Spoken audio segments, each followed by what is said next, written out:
Ok, alors du coup, rentrons dans le vif du sujet. Ce soir, image cinématographique en compagnie de la fameuse guest Maëlle qui va tout de suite se présenter. Je pense qu'il y en a qui la connaissent, j'avais vu, mais c'est toujours bien d'avoir un petit rappel. Donc, qui es-tu?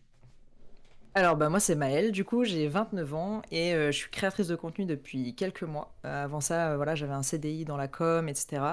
Et j'ai réussi à partir de mon CDI en octobre et je me suis dit, c'est le moment de me lancer à fond dans la création de contenu. Et au mois de janvier, j'ai décidé de faire un challenge. Je ne sais pas si certains d'entre vous l'ont suivi ou pas, mais j'ai fait un challenge de 30 jours, 30 vidéos pour sortir un peu de mes blocages, pour me mettre en mouvement et pour vraiment développer mon audience sur Insta. Et le genre de contenu que je fais, c'est du coup très relié à ta thématique parce que j'essaye toujours de faire des images toujours plus cinématiques avec un bon storytelling bien travaillé. Donc j'aime bien dire que j'aime faire des belles images avec des belles histoires. Ok, Donc voilà, je suis créatrice de contenu et je travaille avec des marques, mais je fais aussi du contenu personnel où je me mets en scène en tout cas. Voilà, je raconte, je documente ma vie, je crée du contenu autour de ça. ok, trop cool. Il y en a qui veulent un rappel de tes réseaux. Alors, Ah, Shot by Maël du coup. tac, C'est shot. Shot by Maël sur Instagram, ouais. Il y a pas de tiret, il y a rien, c'est juste comme ça Non, normalement. ouais, c'est ça, Let's totalement. go. Bah les gars, si vous Totalement. la suivez pas encore, Merci. n'hésitez pas à aller la suivre parce que vraiment, c'est une étoile montante. Elle fait du contenu de zinzin de l'espace. C'est Ok. gentil. Et bah écoutez, du coup, on va commencer par quelque chose de très simple, la base de ce mot. Parce que même sur Insta, on m'a dit, eh mais en fait là vous attaquez un truc giga compliqué. Déjà c'est très large, cinématographique, Oui. etc. Alors oui, en soi, le terme, très simple, la définition, c'est tout ce qui se rapporte au cinéma. Donc effectivement, ça peut Mm. être énormément de choses. Mais nous, on va en parler plus dans la manière moins officielle dont les gens en parlent. Pour nous, quand on dit cinématographique, tu vas tout de suite penser à une belle image, une belle composition, des belles couleurs, quelque chose voilà, de stylé, pas une image dégueu. Tu t'attends vraiment à un beau film. Et Mm. justement, pour ça, toi, je voulais déjà avoir un petit peu ta définition dessus.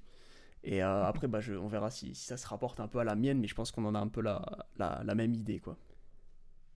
Pour moi, une image cinématographique, ouais, c'est pas, comme tu disais en plus en intro, il y a une différence entre une image quali, c'est-à-dire une image pro, bien cadrée, bien éclairée, etc., et une image cinématographique. Pour moi, ça se joue aussi dans l'intention derrière. Quelle est ton intention avec la lumière? Quelle est ton intention avec la composition, avec le cadre? Je trouve que c'est toute une question de choix en fait. Tout dans une image cinématographique est réfléchi et rien n'est laissé au hasard. Donc si ta lumière elle est de ce côté-là, c'est que tu as décidé de la mettre de ce côté-là et que tu veux passer un message à travers ça.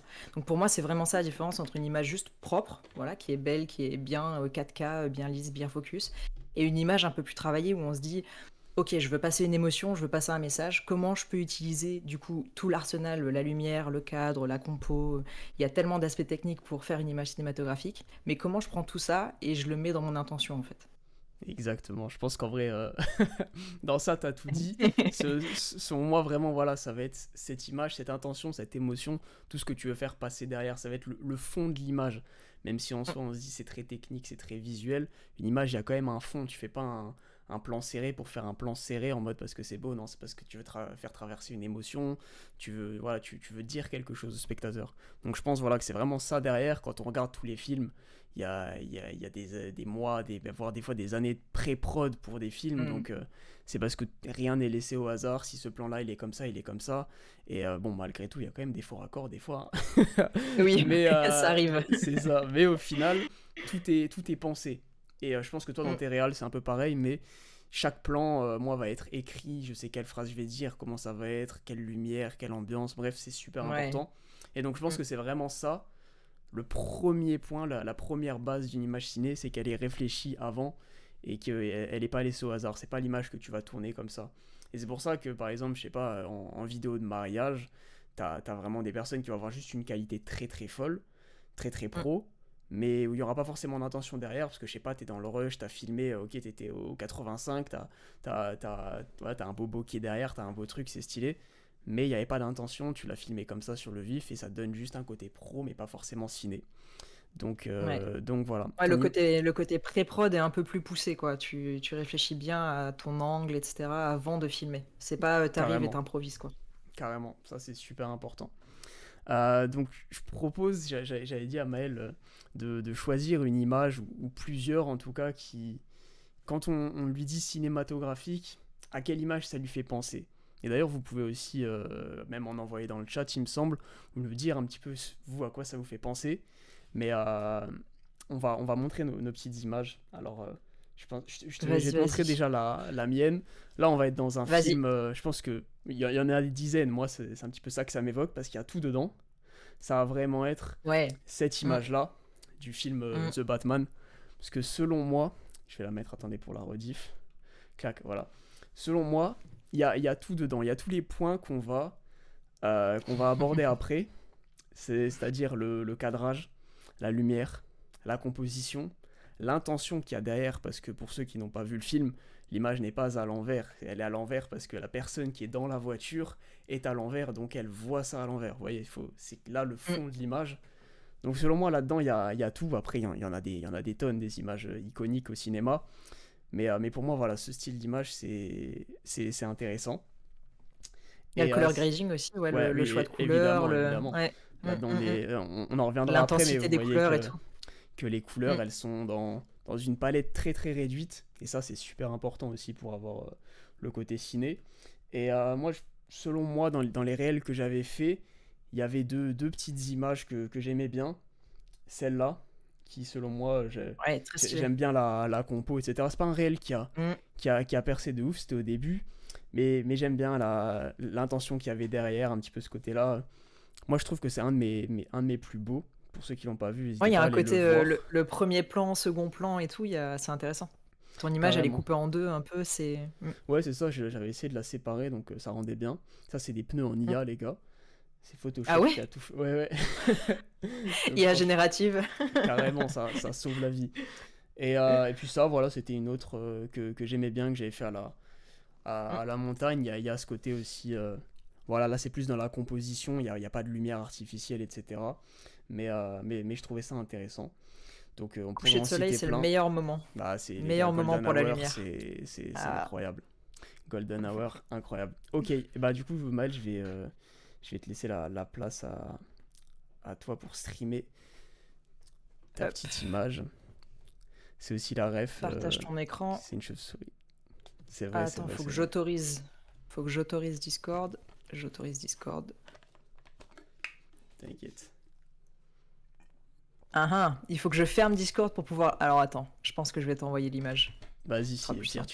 tu me Je le mets dans l'envoies le et comme chat ça. ou je te Ouais, l'envoie à bah toi? oui, non, tu peux me le mettre dans le chat et comme ça, Vas-y. là, j'ai le Alors même moi, niveau problème. film, Ouais, j'ai ça se trouve, il y a des choisi... bugs comme ça sur Discord, les gars. Ouais, en fait, tu dois lui autoriser, mais il faut quand même que tu le fermes pour qu'après il t'autorise, etc. Vas-y, bah, pas de soucis. Bam, je partage ça. Alors... Ah, mais est-ce que Écran, je peux même te passer un truc dans le chat? go live. Je vais mettre ça. C'est rien, c'est Discord. Je vous jure. Au pire, Ouais. sinon tu me l'envoies sur Ouais. Insta. Et sur Insta, je pourrais Sinon, la je te l'envoie repartager. sur notre conversation Discord. Il veut bien. Tiens. Vas-y. Donc ça, c'est le film. Et après, je t'envoie, allez, 2-3 plans de mes vidéos aussi que j'aime bien. Let's go. Hop. Bam, conf, arrêter de stream. Ok. Ah oui, maintenant, je peux envoyer ici. En effet, Ah, maintenant merci. tu, Mais maintenant j'ai tu déjà peux envoyé envoyer. en privé. Mais ouais, maintenant, du coup, il y a marqué uploader un fichier.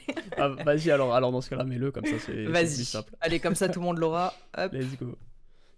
Alors, du coup, pour le film, Merci j'ai Morgane pour la choisi... réactivité. Oui, merci.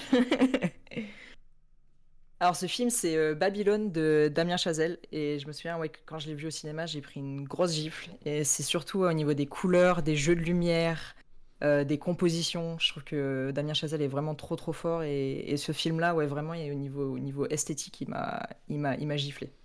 Ah, J'ai vraiment aimé les jeux de lumière, les compos. Je trouve que vraiment fort. Vraiment fort. c'est incroyable. Je sais Avec, que ce film, il divise. Je sais qu'il y a ceux qui l'ont adoré et ceux qui l'ont détesté. Et je sais pas si là, il y a des gens qui l'ont aimé ou pas. Mais je trouve que ouais, les jeux de lumière sont fous.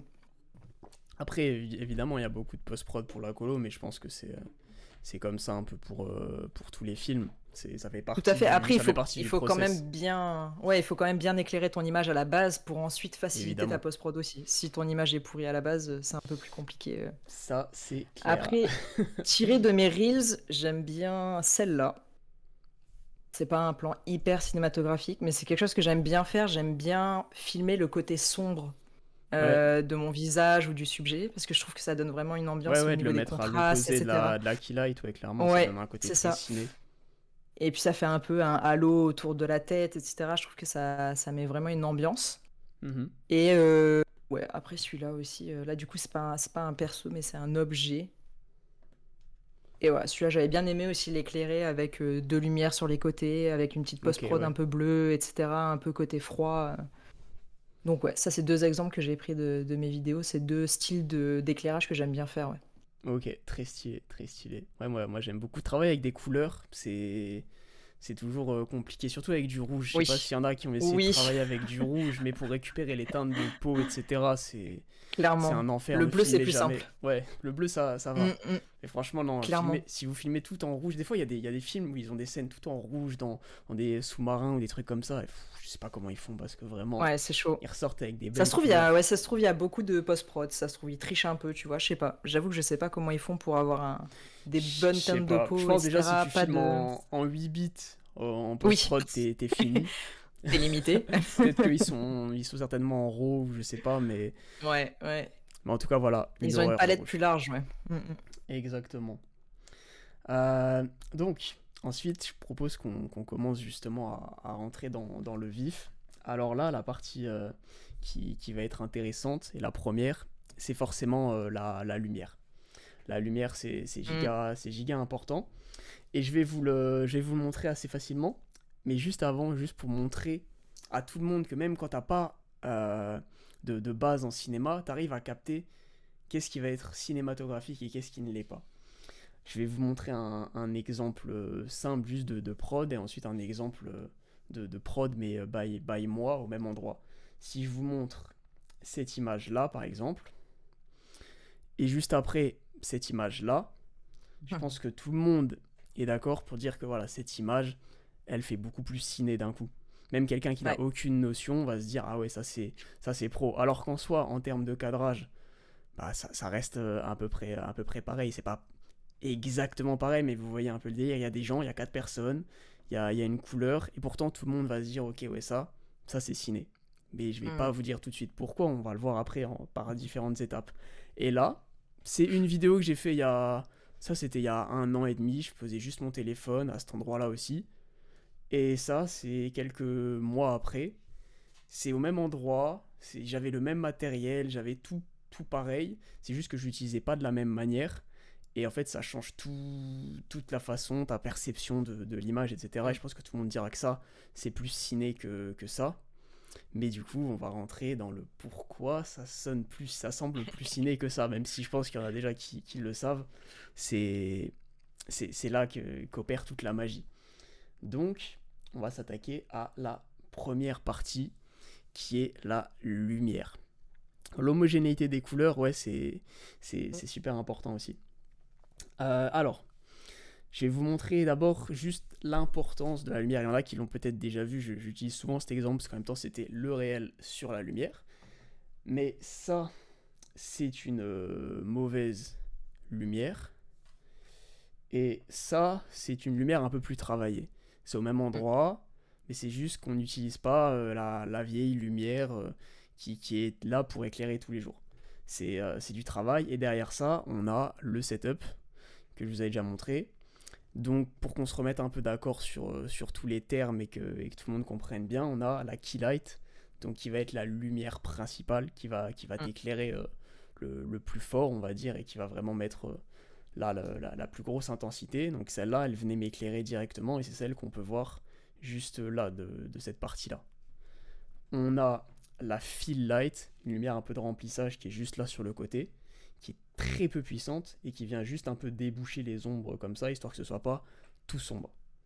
Mm. Et on a une backlight, donc là on la voit pas, mais elle est cachée derrière la porte, elle est en bleu, et c'est celle qui vient taper juste Stylé. ici et qui vient taper derrière pour donner voilà, ce côté un peu bleuté, nuit, et justement orange, bleu, c'est des couleurs qui se marient bien, qui sont assez Mm. complémentaires. Et donc ben, le orange and teal qu'on utilise souvent dans des luttes, etc. Ben voilà, c'est un peu ça que j'ai voulu recréer. Et la fameuse practical Ouais. que vous commencez à connaître et qui vient justifier le pourquoi il y a cette lumière. Si on l'enlève et qu'il n'y a pas ça, bah, les gens ils vont se dire ok mais d'où Euh, vient la lumière, mm, etc. Alors que là t'as mm. ça, tu te dis ok bon bah c'est ça qui éclaire ça, alors que pas du tout. Si j'enlève toutes les lumières ici, ça éclaire rien. Mais c'est Ouais. important d'avoir une practical, donc placer des practicals. Toi c'était pareil dans l'image ciné que tu nous envoyais avant, il y avait la practical, ben c'était une practical et en Derrière, même du temps coup. une keylight qui venait taper Ouais, comme c'est ça. ça. C'était Et comme puis elle était souvent, justifiée. ça te permet de détacher du fond aussi. Enfin, ça permet de rajouter un peu de profondeur à ton plan. C'est toujours bien d'avoir une petite practical light dans le fond. C'est Exactement. toujours une bonne idée. Achetez que des lampes de chevet parce que c'est Ouais, délire. c'est ça. De toutes les formes, de toutes les tailles, Achetez prenez plus tout. de dômes, etc. Prenez juste des lampes Je te Ikea jure, et... ça marchera bien. Et donc voilà, ça c'est la base, un éclairage 3 points, donc qui file et backlight. Et ça va être un petit peu la base, au moins maintenant vous avez les termes, comme ça quand on va les dire, vous allez un peu plus les comprendre. Donc je vous ai pris plusieurs types de scènes à analyser. Donc je les ai vus mais je les ai pas analysés. Et Maël non plus les a pas vus et vous non plus vous les avez pas vus. Donc ça va être intéressant. La dernière fois on avait fait ça un peu avec Masto et vous aviez kiffé. Donc je me suis dit on va en refaire quelques-unes. Donc on va avoir de tous les types, des lumières naturelles, des lumières artificielles. Et c'est là que ça va être intéressant de voir comment les gens font. Alors, je vais vous montrer déjà. Non, je vous montrerai ça là après. On va faire là une première. On va se mettre là-dedans. Quand vous voyez une scène comme ça, vous vous dites ok, bon, très très stylé. Déjà, selon vous, combien de lumière? Et peut-être que j'aurai pas toujours, on n'aura pas toujours juste. On va essayer de Mhm. décrypter. Selon moi, je pense que la Killa était assez identifiable. C'est Ouais. qu'il y en a une ici qui est un peu justifiée par l'écran. Ils veulent jouer sur le fait que ben voilà, c'est l'écran qui l'éclaire. Alors que c'est une illusion, les gars. Ici, il y a un projecteur, il n'y a peut-être même pas d'écran. Ouais, ça se trouve. Et ça l'éclaire, c'est ça. Moi, je pense qu'il y a quelque chose comme ça. En tout cas, voilà, ça vient l'éclairer. Et ce qui est très intéressant, c'est qu'ils l'ont bien découpé pour que ça vienne Ouais. l'éclairer que lui et que ça le mette en avant. On voit que les autres n'ont pas forcément ça. Donc on capte aussi Mhm. que c'est pas vraiment l'écran, c'est intentionnel. Lui, ils l'ont mis en avant. On peut voir qu'il y a d'autres petites practicals. Je pense que là, ça ressemble un peu à En une haut, ouais. lumière c'est pour dire sortie par là ou des choses comme ça. Mm. Mais ça vient donner un peu une ambiance, ce côté un peu verdâtre qu'on peut voir ressortir. Et puis quelques autres points lumineux. Donc selon moi, voilà, sur cette scène, il y en a, il y en a une première ici, voilà, une vraie key light là. On peut voir aussi ici, au-dessus de lui, en tout Ah cas oui. sur ses cheveux. Et derrière, alors ici ça disait backlight, je sais pas s'il y a vraiment une backlight Mm. parce que ça a pas l'air d'éclairer vraiment son dos.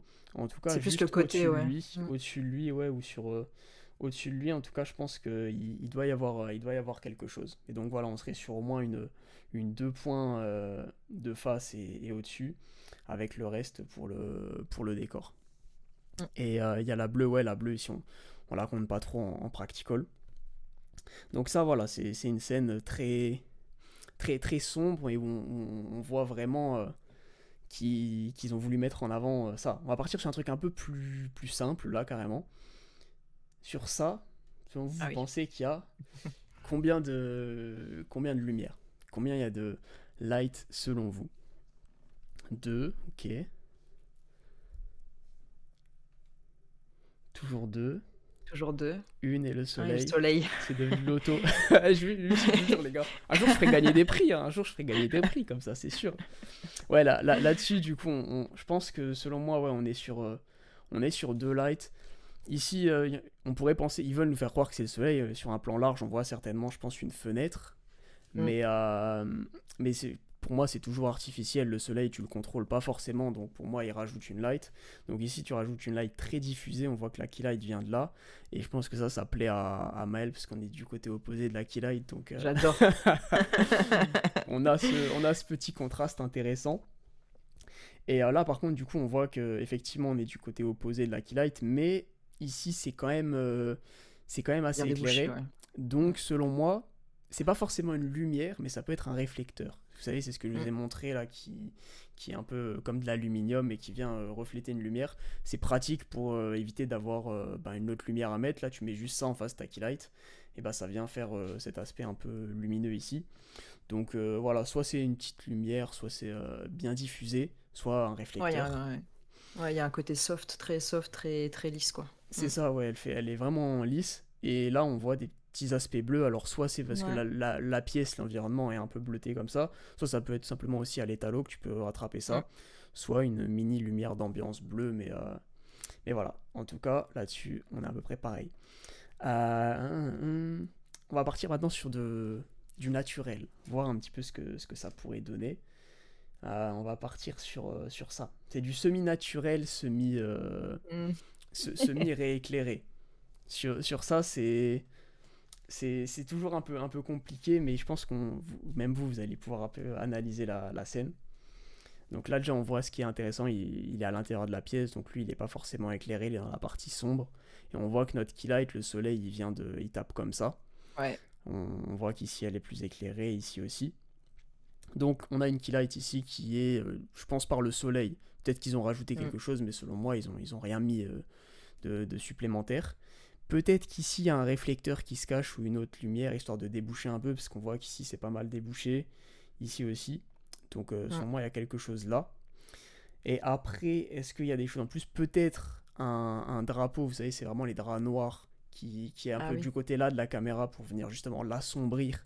Parce que les murs ont l'air blancs, donc ça fait quand même pas mal de diff. Mais je pense que voilà, s'ils mettent un petit drapeau noir, c'est pour assombrir cette partie-là. Donc, selon moi, voilà, je pense que c'est keylight On aurait soleil, deux, ouais. réflecteur et puis peut-être drapeau. Je sais pas si vous voyez quelque chose d'autre là-dedans. Ça tape sur le triceps à gauche.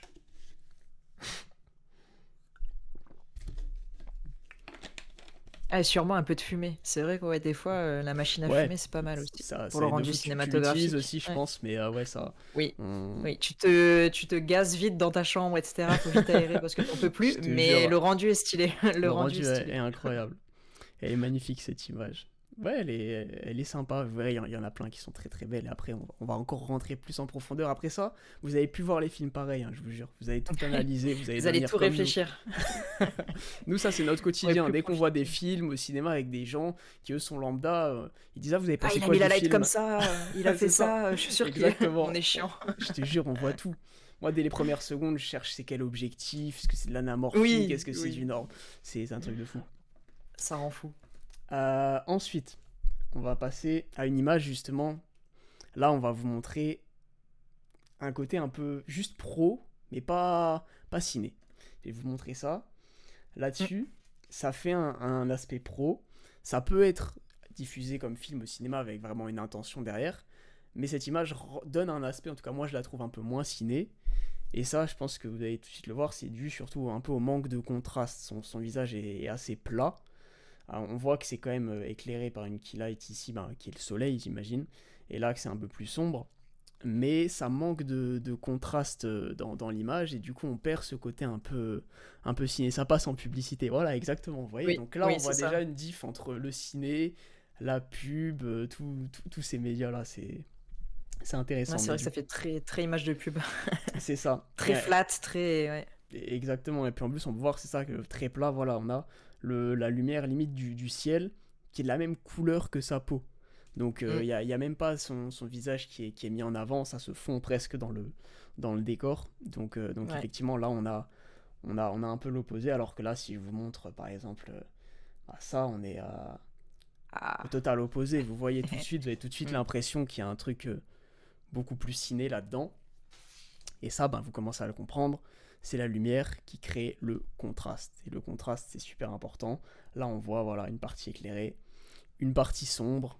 Et ça donne tout de suite un côté très ciné. Il aurait fallu shooter au sunset. Et exactement, ça c'est ce qu'a dit Maël aussi tout à l'heure, mais les meilleures heures pour shooter, c'est soit au lever du soleil, soit couché. Quand le soleil n'est pas en haut en train de taper dans les nuages et qui diffuse Ouais. partout, c'est vraiment Mm. quand il est d'un côté, soit de l'un, soit de l'autre, quand il se lève ou qu'il se couche. Et là, en plus, ce que vous pouvez faire, ce que je vous avais montré un peu en story, c'est prendre le fameux drapeau, donc un truc Mm. noir. Comme ça, vous le mettez d'un côté, du côté opposé du soleil, et ça vous donne vraiment, comme là, un peu la keylight. Ici, ça vous fait le soleil qui tape là, vous mettez un drapeau noir, et en extérieur, bam, ça vient faire un côté très sombre sur votre visage, quoi. Donc ça, Et là, ça fait même c'est important. carrément, ça fait presque même un Rembrandt, tu vois. Au niveau, t'as un peu le triangle même de l'autre côté sur la Ouais, joue. tu l'as Je pense que la presque light est ici, ouais. bien, ouais, bien Non, positionnée à 45 degrés. carrément. Je sais pas si le plan bouge, s'il était en voiture, parce que là, Ouais. ça devient encore plus dur. Mm. Mais en tout cas, voilà, le plan est très stylé. Donc, comme vous voyez, ben, Très vous commencez propre. à comprendre qu'il a été ici. Petit drapeau ou quelque chose, en tout cas de ce côté-là. Puis après, bon, le côté bleu, vous imaginez pas que tout de suite il y a des lumières bleues, etc. Là, ça peut être clairement fait à En l'étalo. post-prod, ouais. Mm. Donc voilà. Si on part sur. On va partir sur ça. Je pense que là, vous allez tout de suite ressentir une vibe un peu vieillot. Je pense que ça vous le sentez tout de suite. Ça, c'est dû à pas mal de choses. Là, on peut voir aussi qu'il y a vraiment ce côté un peu shiny, glow. Alors, je pense que ça a été fait en post-pro. Il y a des il y a des optiques qui font ça, des vieilles optiques. Petit filtre mist, ouais, exactement, c'est ça. Donc, ça, Oui. c'est ce que je vous avais Mm. montré la dernière fois. C'est un filtre que tu mets devant la caméra et qui, sur toutes tes zones. Lumineuse, ça va te donner un petit halo lumineux, un espèce de glow. C'est bien utilisé en portrait, en photo de portrait, c'est Mm. toujours cool pour donner ce côté un peu rêve que vous voyez des fois accentué dans certains films. Et donc là, ouais, ce que je trouve intéressant, c'est qu'il n'y a pas non plus beaucoup de contraste sur l'image. Genre, on a l'impression Non. limite que l'arrière-plan il est aussi peu éclairé que là. Là, on a vraiment une lumière qui vient limite de derrière, un peu à contre-jour.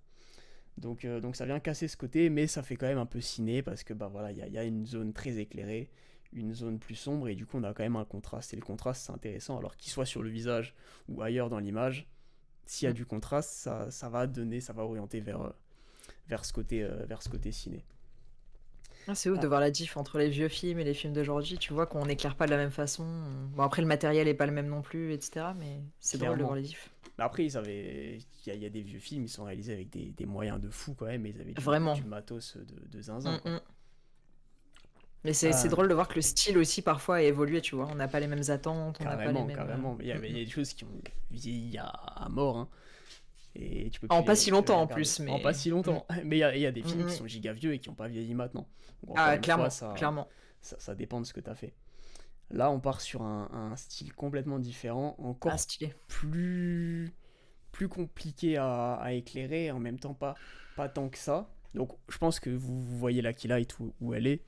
Elle est du côté là. Donc là, c'est plutôt une lumière un peu chaude, limite qui a l'air Ouais. de venir d'en bas. Parce qu'on voit Mm. des ombres qui sont projetées comme ça. Donc je pense qu'elle vient un peu d'en bas, limite de son regard, parce qu'elle n'est pas trop éclairée sur le haut. Et là, Ouais. après, par contre, je pense que voilà, il doit y avoir une lumière bleue au-dessus, peut-être Un une peu de petite, rose. un peu de rose ici, c'est ça. Mm. Et puis après, je pense qu'il y a des reflets qui sont dus aussi à l'éclairage ambiant, etc. Mais vous voyez que c'est important d'avoir quand même une keylight qui vient reformer la couleur de la peau.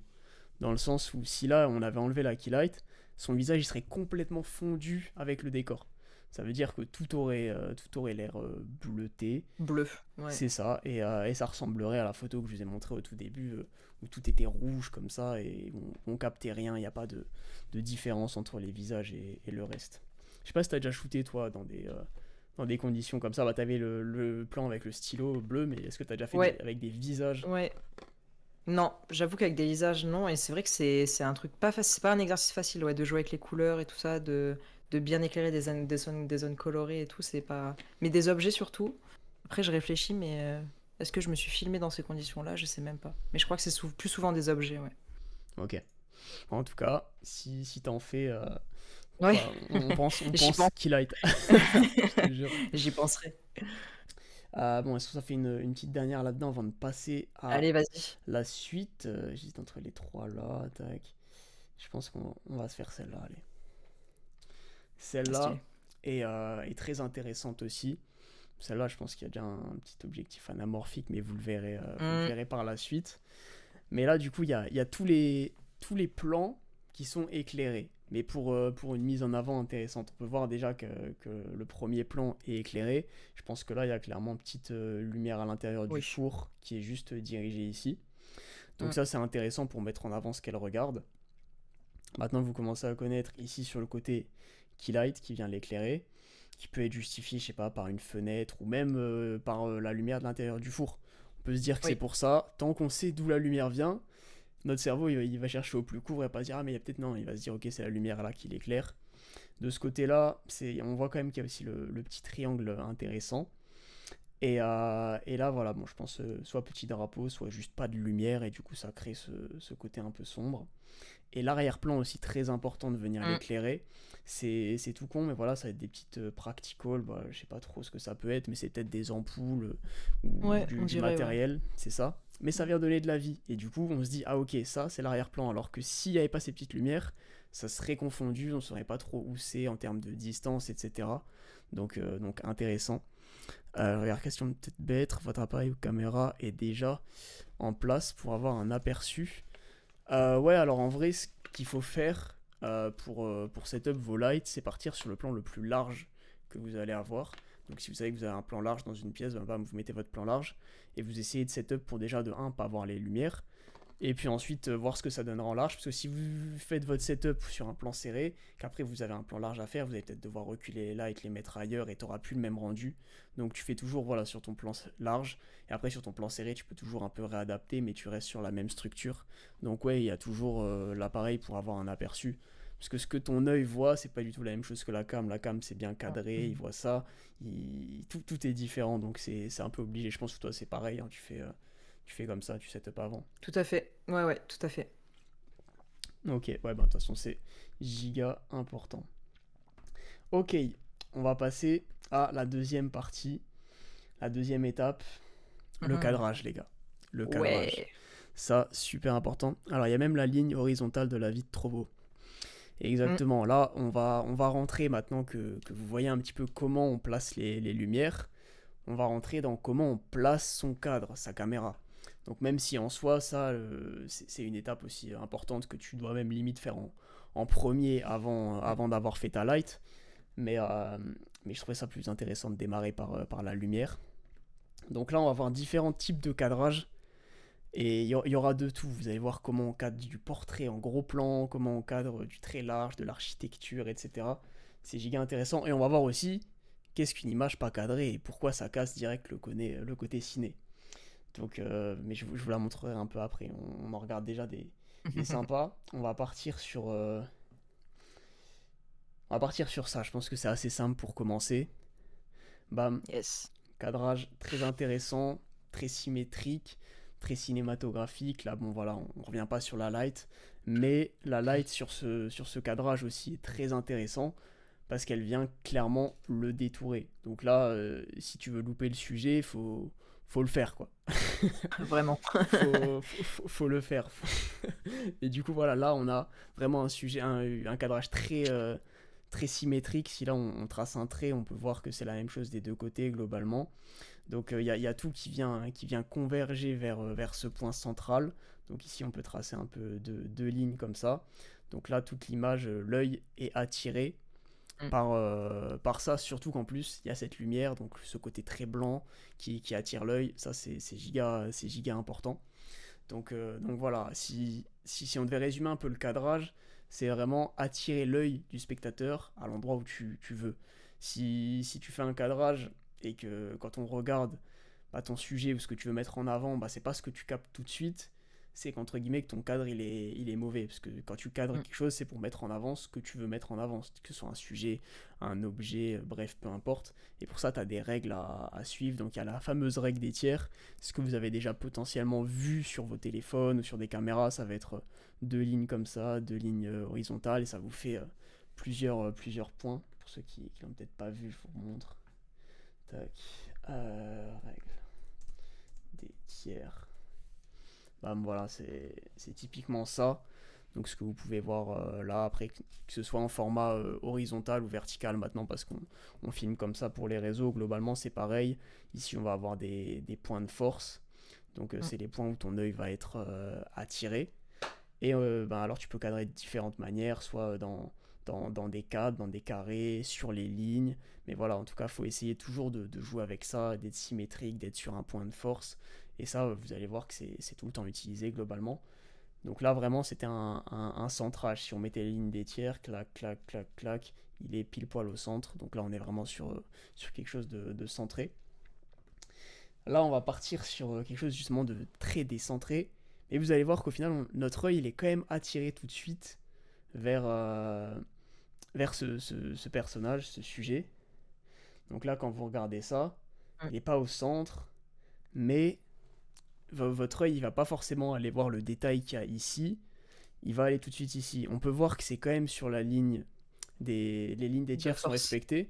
Si ici on a limite la ligne qui est dessinée presque par ça, on a la deuxième ici qui est en plein milieu de sa tête. Et on va voir les deux Au autres niveau ici. des yeux, C'est ouais. ça qui passe à peu près au niveau des yeux. Donc notre visage va être directement attiré par ça. Merci le chef-op. Bah exactement les gars, c'est super important ça. Et voilà, bon, bah, là il y a aussi la lumière qui vient jouer, qui va mettre son visage en avant. Mais voilà, clairement là vous voyez que même quand on n'est pas centré, si tu restes sur la ligne des tiers, ça passe. Alors que si son visage avait été complètement coupé, je sais pas si si je vous le cadre, il est tactile, ouais il est tactile. Si je vous le cadre comme ça, bah là vous voyez que c'est pas C'est pas la pareil. même chose, c'est ça. Quoique ça pourrait être intéressant, on voit que son œil, mais vous avez capté le truc. Ça dépend ce que tu veux dire, ouais. Puis là, ce qui est intéressant aussi, c'est que t'as pas mal d'espace négatif, donc je pense qu'il y a aussi une intention derrière de, tu vois, le personnage est en train de penser, donc on lui Exactement. laisse de l'espace pour penser, etc. Donc c'est différent d'un plan centré, t'aurais pu le centrer aussi, mais en fonction de ce que tu veux raconter, ton cadrage, il rajoute à ton histoire, quoi. Totalement. Donc là, effectivement, c'est un poids giga important. Là, on peut voir qu'il y a le regard pensif, mais si son regard était pensif, imaginons du côté Ouais, de l'autre là côté. de l'image, comme ça le fait moins. Il y a pas assez de place pour zoomer, mais vous voyez ce que je veux dire, c'est qu'il y a moins d'espace devant, donc il y a moins cet aspect vide. Et là, vraiment, on se dit, ben, elle regarde rien, donc on comprend qu'elle est perdue dans ses pensées, quoi. Donc effectivement, merci Maël pour cette précision sur le fond, Avec c'est plaisir. giga important. J'adore les plans comme ça avec de l'espace négatif et tout, j'aime trop. Je sais pas C'est s'il y a trop des gens qui ont vu Sévrance, mais Sévrance, la série Sévrance aussi, en termes de cadrage et composition, elle est Moi je l'ai géniale et ils pas jouent vu, beaucoup mais sur ça. j'aime bien, Ah, ouais, tu quand ils devrais, prennent en parti vrai. comme ça. Ouais, et vraiment, des fois, t'as le perso dans le coin en bas à gauche et tout le reste, c'est vide, tu vois. Mais il y a du sens, il y a de l'intention derrière et ça change des cadrages habituels, c'est cool. Carrément. Mais ça, par exemple, on peut pas trop le refaire sur nous, les réseaux sociaux en vertical. C'est On a ça. très peu de large. On a de la hauteur, hein, ça on en a, mais on a très peu de largeur et du coup, c'est vrai que c'est plus compliqué à faire ressentir. Là, par C'est un peu exemple, frustrant, ouais, le clairement, vertical. En vrai, clairement. Si t'as des plans où tu veux des fois, mettre t'es un peu plein de frustré. personnages, c'est chiant, quoi. C'est trop serré. C'est ça, c'est ça. Bah, par exemple, si tu veux faire un plan comme ça, en vertical, Ah, c'est chaud. ça devient compliqué. Tu vas devoir reculer, sauf que tu auras de la marge en haut, de la marge en bas. Là, on peut voir, voilà, ce type de cadrage. Bon, là, c'est... Il n'y a pas de choses vraiment folles. C'est un plan large. Et puis voilà, ils essayent d'avoir une symétrie dans les personnages, que ce soit un peu équilibré en bas, en haut. Là, on voit qu'il y a quand même aussi une intention de mettre en avant peut-être le personnage là. Et puis voilà, après, il n'y a pas... y a pas grand chose à dire de plus. Je pense que vous voyez que c'est direct cadré. Alors je vais. Il y a Julien qui veut venir un petit coup. Vas-y, bah écoute. Tu peux monter, je t'en prie. Ah, salut Bonjour. Julien. Est-ce que Salut, vous salut. m'entendez? Ouais, Nickel. on t'entend bien. Ah, c'est parfait. Je reviens sur l'image d'avant. Ouais, Excuse-moi. c'était Je reviens sur l'image celle-là, il me d'avant. semble. Là, tu parlais du regard dans le vide. Il y Ouais. a aussi une règle cinématographique qu'il ne faut pas oublier, c'est que selon la direction du regard, ça veut dire aussi certaines choses. Par exemple, si elle regarde vers la gauche de l'image, c'est qu'elle regarde par exemple le passé. Et si elle regarde vers la droite de l'image, c'est quand il regarde futur. vers le futur. C'était, enfin, pour moi, c'était un peu important de le rappeler. Non, mais carrément, Et, carrément. et voilà. Et des fois, on peut jouer là-dessus. C'est-à-dire, il y a certaines interviews, par exemple, notamment sur Netflix. Netflix, ils ont tendance à beaucoup l'utiliser, ça. C'est qu'ils vont mettre comment ça s'appelle, l'espace. Par exemple, le personnage va regarder vers la gauche, mais l'espace vide Ah oui. à l'arrière de sa tête. Mm. Pour, en fait, créer encore plus une intimité avec le personnage. C'est vrai Carrément. que c'est souvent en interview, ça, ouais. C'est souvent utilisé en Ouais, souvent en interview. interview. Enfin, un interview, quand je dis interview, c'est Oui, documentaire, tout ça. Quoi. documentaire Netflix, Oui, ouais. c'est ce qu'on Ouais, peut voir sur voilà. Netflix, qui sont très très bien pensés, très bien cadrés, très bien light, etc. Qui ont un aspect très ciné. Clairement, ça n'a rien à voir Ouais. avec les interviews que tu peux avoir à la télé, par exemple. Donc Clairement. c'est une C'est intention exactement ça. totalement différente derrière. Mais effectivement, c'est super intéressant. Et puis, bah, soit pour le spectateur qui n'a aucune connaissance de ça, des fois c'est tellement bien transmis que tu arrives à le capter. Mais quand en plus tu as C'est ces ça. connaissances-là, tu sais pourquoi ça a été fait. Là, tu rentres dans la profondeur et tu captes que derrière chaque plan, il y a quelque chose de pensé et c'est super intéressant. C'est exactement ça. Bon, merci en tout cas de m'avoir laissé intervenir, c'était super. Il n'y a Je vous aucun laisse. souci, merci Merci à à toi. toi. Si vous avez des beaux exemples d'interviews sur Netflix, n'hésitez pas. Récemment, Moi, je les ai pas vus. j'en ai pas vu récemment. Mais J'ai je pas sais vu de qu'en tout cas, il y en a documentaire plein récemment. qui sont Ouais. giga beaux. Tac. Il me semble, Julien, que tu peux directement leave juste le truc pour lui laisser la place au Je cas où. vois pas comment. Attends, normalement, je crois que c'est la prise de parole. T'as un petit truc juste en bas. Bon, bah, nickel. Ça va. T'inquiète, ADC Pro, normalement, il y a la rediff. Il y a la rediff. Alors, je pense que là, maintenant, voilà, c'est cool, on va pouvoir partir sur qu'est-ce qu'un mauvais cadrage ou un cadrage sans véritable intention derrière. Si je vous montre ça, c'est un peu le désordre. Déjà, le fait Ouais. de manque de lumière, de contraste, et le fait que, bon, peut-être que ça a été pris dans un plan à un moment et que c'était pas forcément en plan fixe, cadré, mais vous voyez tout de suite que là, sur ça, c'est plus dur de savoir qu'est-ce qui a voulu être mis en avant sur ce plan. Est-ce que c'est le ballon? Non, il est pas vraiment sur une ligne de force. Les personnages, à la limite, lui, il est sur une ligne, mais là, c'est plus dur à décrypter. À la limite, moi, le truc qui m'attire le plus l'œil, c'est peut-être le logo ici. Mais Ouais, le centre de l'image, ouais. c'est ça. Mais du coup, c'est un peu plus dur, vous voyez, quand c'est pas forcément... quand c'est pas recherché derrière ou pas forcément bien fait, l'œil est pas direct à tirer. Et là, dans ce cas-là, il faut se dire, ok, est-ce qu'on revoit pas un peu le cadrage? Alors que là, si celui-là, juste tu le décales un tout petit peu plus sur le côté, genre comme ça, là, il n'y a rien au centre, mais en tout cas, tu les replaces sur des lignes et ça peut devenir plus intéressant. Mais là, voilà, c'est coupé ici, il n'y a pas assez de hauteur. Bref, il y a pas mal de choses qui peuvent déranger. Donc voilà, c'était pour montrer un peu ce genre de cadre pas forcément giga bien optimisé. On va voir... ça, j'aime bien. Ça, j'adore aussi. Ce genre de plan. Bah toi, ouais, tu vas kiffer en plus. Ça fait un peu penser au même cadrage qu'avec ta keylight frontale dans Oui, l'autre c'est vrai. sens. C'est Parce que là, vrai. c'est clairement ça. Le soleil est pile poil aligné derrière lui. On voit que ça ressort un peu d'ici. Et là, il est pile poil au centre. Tout est bien centré. La ligne d'horizon est légèrement débulée, cassée. Alors je pense que c'est parce que c'est une colline. Mais c'est giga intéressant. On est direct attiré par ça. C'est Simple et efficace, ouais. simple et efficace, exactement. Pour donner un peu l'intention d'un sujet soit perdu, soit en réflexion, soit juste tu respires. C'est giga intéressant ça. Si vous voulez faire des plans comme ça, vous allez dans les champs, dans des montagnes si vous habitez à côté, même dans l'eau, bref, se mettre dans des décors dans des paysages très très vastes où il n'y a rien, et juste se mettre au centre, ça marche trop bien pour raconter des histoires. Tu l'as déjà fait toi sur des réels ou pas? Ouais, je me suis filmé quelques fois en extérieur et j'aime bien faire des plans larges, tu vois, avec un objectif assez grand angle et ça donne une dimension tout de suite que ce qui t'entoure est grand et que voilà, toi t'es petit et ça, je trouve que c'est fort comme plan. C'est pas trop difficile à réaliser en plus, mais Non, c'est pas. mais Le seul j'aime truc, bien, c'est ouais. pour se placer. Genre, si C'est t'es tout ça, seul c'est un à te peu plus chiant. cadrer, faut prendre ton téléphone, regarder à distance, et c'est un peu plus C'est ça. compliqué. Mais ça rend Même très des bien. fois, moi, je prends un trépied avec moi. Quand je bouge comme ça, je pose mon trépied, je fais mon focus sur le trépied et tu vois, j'essaie de me faire des Ah repères oui, avec un bah oui, caillou, enfin, avec un oui, non, ça machin, marche très avec bien, un. ouais. Mais tout seul, c'est galère. Tout seul, c'est Ouais, galère. non, c'est toujours compliqué. Moi, je fais pareil avec mon clone pour savoir où il est, où le regarder. Mais ouais, non, C'est chaud. c'est ça, ça force à être créatif de se filmer tout seul. Honnêtement, c'est cool. C'est ça. Faut trouver des solutions. On va partir sur quelque chose d'autre là avec plein de sujets, justement, un peu comme l'autre, mais cette fois-ci, vous allez un Ah, peu yes. capter. Là, sur ça, il y a pas mal de trucs intéressants. Il y a déjà plusieurs lignes, rien qu'au sol, qui sont un peu dirigées directement. On peut voir, c'est super intéressant, même au plafond. En fait, Ouais. tu as toutes les lignes qui vont diriger vers justement ce point intéressant. Donc, je pense que c'était elle qui était au centre de l'attention. En tout cas, les deux personnes là, on peut voir que même tous les regards Les sont visages, tournés. ouais. C'est ça, tous les détails sont faits pour qu'on soit attiré vers ici.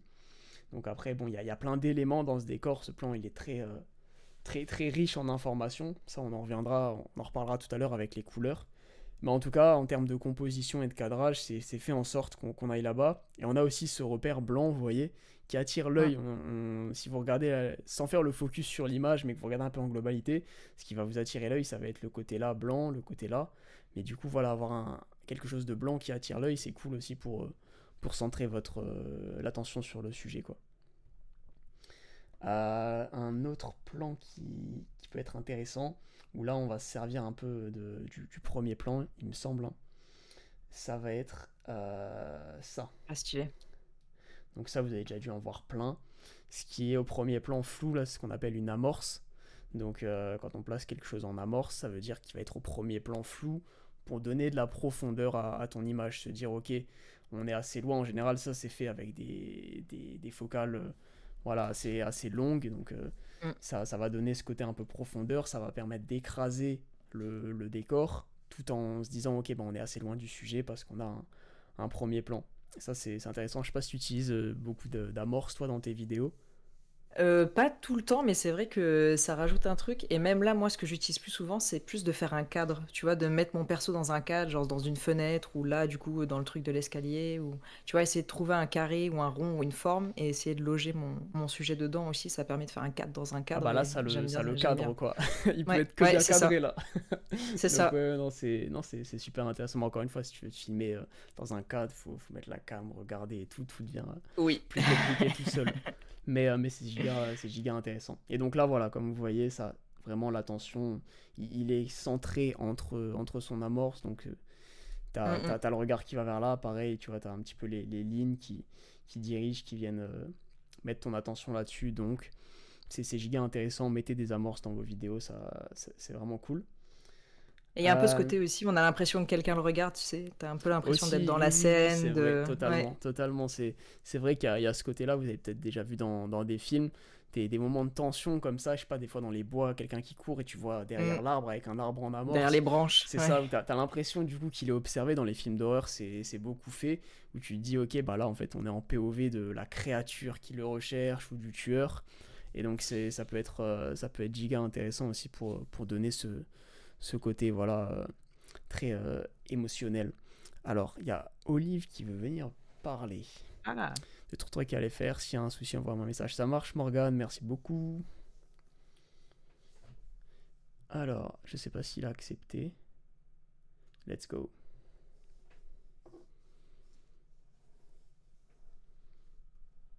Alors, est-ce que tu as un micro, Olive, ou pas? Olivier muted. Je pense que ça devait être ça. Bah écoute, dès que t'es démute, ah Tu bon, nous dis. je Ah, pense que il y c'est a bon. la caméra qui arrive.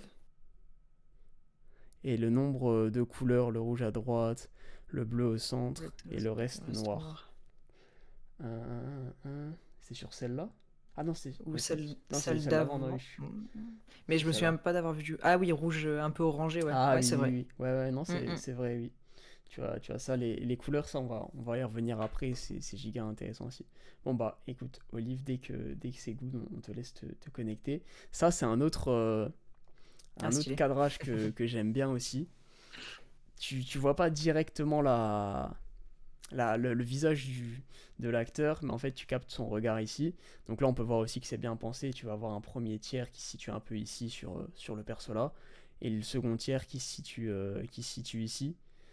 Vu Mm. que l'arrière-plan est flou, etc., on a quand même le regard attiré là, pareil le petit côté blanc pour attirer l'œil. Donc je trouve ça, le cadre dans le cadre, exactement. On appelle ça une Mm. mise en Encore. abîme quand tu veux mettre Mm. quelque chose, mais c'est intéressant. Et on a une petite amorce ici, comme vous voyez aussi, ben, le personnage là est carrément en amorce de lui-même. Mm. Mais ce type de cadrage aussi intéressant, dans des miroirs, tu peux le faire, tu peux le reproduire, c'est cool. Tu peux même faire un effet intéressant, je l'avais fait une fois dans un de mes vidéos, tu te mets en miroir, et dans le miroir tu fais apparaître quelqu'un d'autre, toi mais Ah avec oui. d'autres habits ou des choses comme ça, tu peux le faire. Et c'est intéressant parce que du coup, vu que tu as l'autre personnage en amorce qui est en blanc peut-être, et que celui dans le miroir il est en noir, bah tu captes qu'il y a un petit effet, un petit truc cool, intéressant. Toi, tu te sers de miroir ou de reflet des fois? J'ai fait des plans avec des miroirs et c'est un peu compliqué quand même, hein, quand t'es tout seul. Il faut pas avoir la cam, il faut bien avoir, tu sais, quand tu veux avoir les yeux dans le miroir ou un truc comme ça, il faut quand même bien trouver le bon angle, etc. Bien C'est clair. zoomer, bien. Mais j'aime bien, ouais, ça rajoute un petit truc sympa.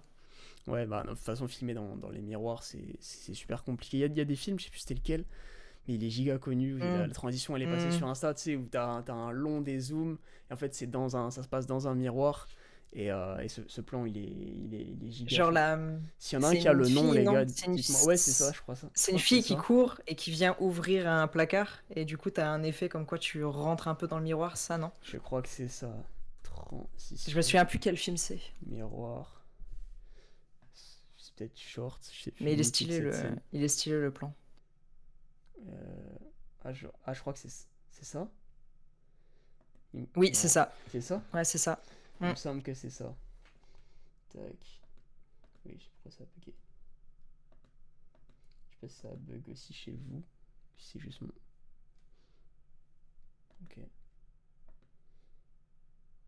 Let's YouTube veut pas. go. YouTube veut pas, Il les veut gars. pas. YouTube veut pas. Je vais péter mon crâne. Il est pas J'ai d'accord. plus le nom, mais cette scène, de toute façon, vous avez déjà dû voir là, vous avez déjà dû la voir tourner, mais non, Ouais. elle est incroyable. Et ça, alors j'avais vu un petit peu comment ça a été fait. Ça a été fait à l'époque en plus, hein, c'était pas avec. Ah oui, ouais, Y franchement, ils a... étaient chauds, hein. y a pas Photoshop IA pour retirer la cam dans Ouais, le non, miroir non. et tout. Allez, ça va se lancer? Oui. Let's go, les gars. Vous Let's allez go. voir cette scène incroyable. Dad!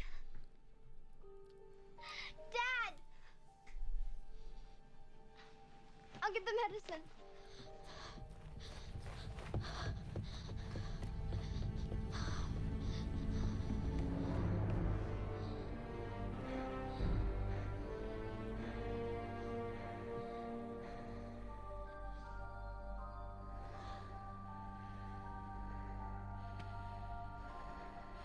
Ah, c'est ouf. Et là, vous captez la puissance de la chose. C'est Ouais, ce point, il est fou. c'est giga smart, tu t'y attends pas, tu vois ça, tu fais. Je pense Ah que les ouais. gens, quand Et ils là, ont dû tu voir ça à bugs. l'époque, ils ont dû se dire, mais c'est quoi ce Vraiment. film? Comment ils ont fait? Je te jure, même moi, je me pose la question. Alors à l'époque, ça a dû être une révolution pour eux. Ouais, déjà pour l'époque, c'est ouf. Ouais. Avec les moyens qu'on a aujourd'hui et tout, tu peux trouver des moyens de contourner le truc, mais là, Clairement, mais ouais, là, c'est chaud. c'est vraiment une petite dinguerie. Euh, Pareil, ce type de compo très architectural, Mm. très, très cool. On peut voir déjà en termes de lumière, il y a quand même le soleil qui vient taper de là-bas et qui vient faire des lignes très très intéressantes. Et donc mettre un peu aussi en Ouais, là, il y avant a plein le de lignes, là. sujet qui doit passer. Ici, là, il y a des lignes, hein. Pour ceux qui kiffent les lignes, Ouais, ouais.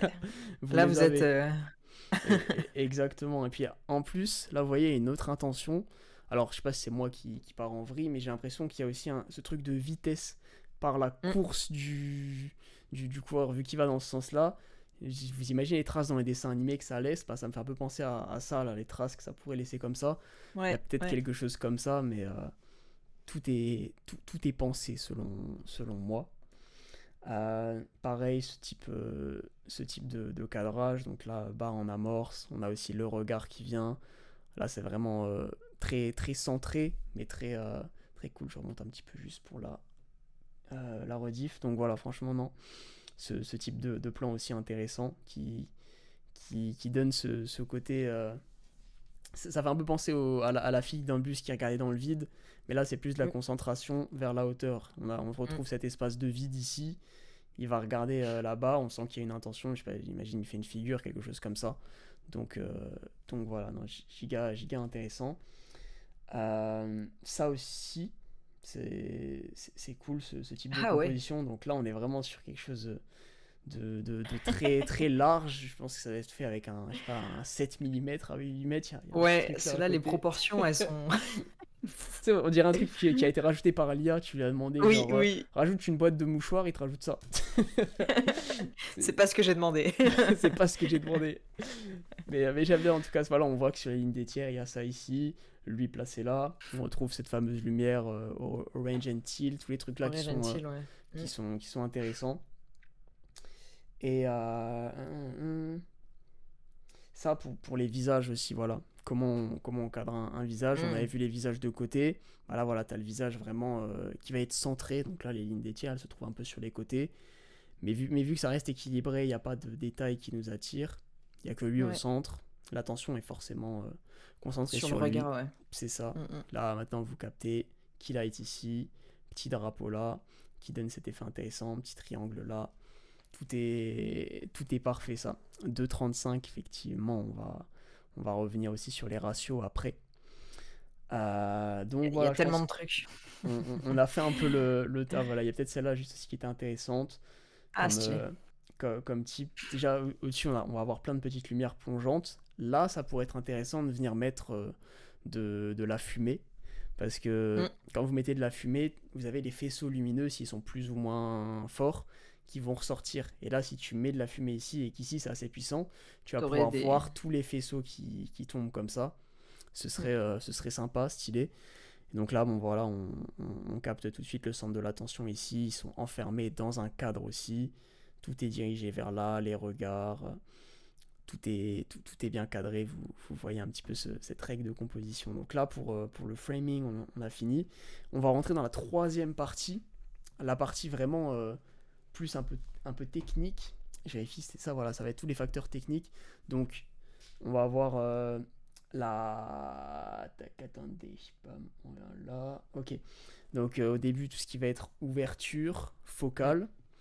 Le côté anamorphique, pour tous ceux qui voient passer ça, on va un petit peu le montrer. Et enfin, la partie couleur aussi, qui est super intéressante. Donc, dans la partie ouverture et focale, vous allez voir tout de suite une différence. Est-ce que déjà, je pense que tous ceux qui sont ici peut-être ont les connaissances là-dessus, ou est-ce qu'il y en a qui ne savent pas du tout ce que ça représente? En tout cas, c'est une vraie base. Nope.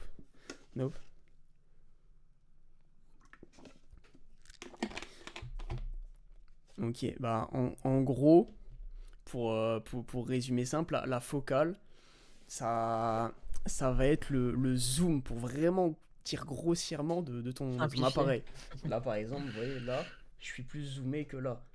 Et la focale, là, elle est plus grande que là. Là, je dois être je crois que je suis au 17 mm. Et là, je suis au 35. Donc, en gros, plus on va augmenter, plus ça va être zoomé. Donc, si on vous dit que c'est filmé au 85 ou au 200, c'est que ça va être très, très zoomé sur une personne. Si on vous dit par contre que c'est filmé au 11 mm, 7 mm, 17, c'est que ça va être un peu plus large. On dit que la vision humaine, pour avoir un plan à peu près similaire, c'est environ du 50 mm.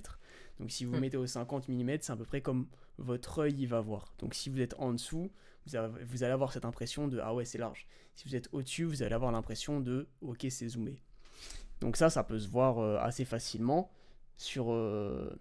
Ah putain, il y a tellement de trucs intéressants à vous dire, ça va être cool.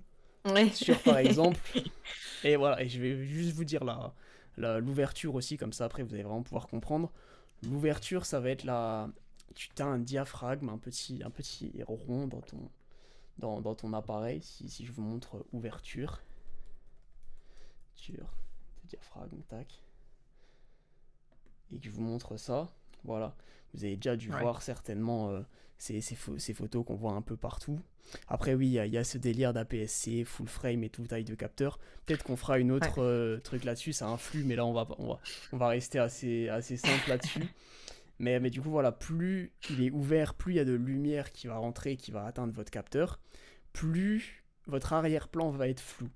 Par exemple, là vous voyez, voilà, f1.4. C'est très ouvert, c'est l'inverse des nombres, c'est pas parce qu'on est à F22 que c'est plus ouvert, c'est plus fermé. C'est ça, plus votre chiffre est petit, plus c'est ouvert, plus votre chiffre est gros, plus c'est fermé. Donc là, à F... Mais yes, c'est pas ce que j'ai demandé les gars. Bref, vous voyez ici à F1.4, c'est écrit 1.4, vous n'arrivez peut-être pas trop à lire, mais voilà, ça va être très ouvert, on va avoir beaucoup de lumière, l'arrière-plan va être flou. Et à F par exemple, voilà, là c'est 22, ça va être très sombre. L'arrière-plan est plus net. Et plus net, c'est ça. Est-ce qu'il n'y en a pas une autre qui montre différence d'ouverture? Vous allez vraiment voir. Ouverture. Focale. Tac. Voilà. Bon, alors là, c'est les différentes Ah focales, bah voilà, nickel. Ah oui. c'est encore autre chose. Voilà, là, c'est vraiment pour vous montrer l'incidence de l'ouverture. Là, par exemple, si vous êtes ouvert à, je sais pas, f22, vous allez avoir moins de lumière, qui là a certainement été compensée par autre chose, soit une montée en ISO, soit un shutter plus bas, mais ça, on entre encore plus technique, c'est pas le but. Mais donc voilà, vous avez cet arrière-plan qui est moins flou. Et là, par exemple, si vous êtes à f4, par exemple, bah, vous avez cet arrière-plan qui est plus flou. Et donc Un beau pourquoi... bokeh. C'est ça, le bokeh, voilà, c'est vraiment les petits ronds que que vous allez avoir là. Et donc, ce qui est... Les gens voilà, vont avoir tendance, quand tu vois une image comme ça, tu vas dire ah ouais, c'est filmé au téléphone, alors que non, c'est peut-être filmé avec une caméra, mais c'est juste qu'ils n'ont pas ouvert. Et donc ça va tout de suite avoir ce côté un peu plus ciné. Les gens vont avoir tendance à dire ah ça c'est pro, ça c'est quali.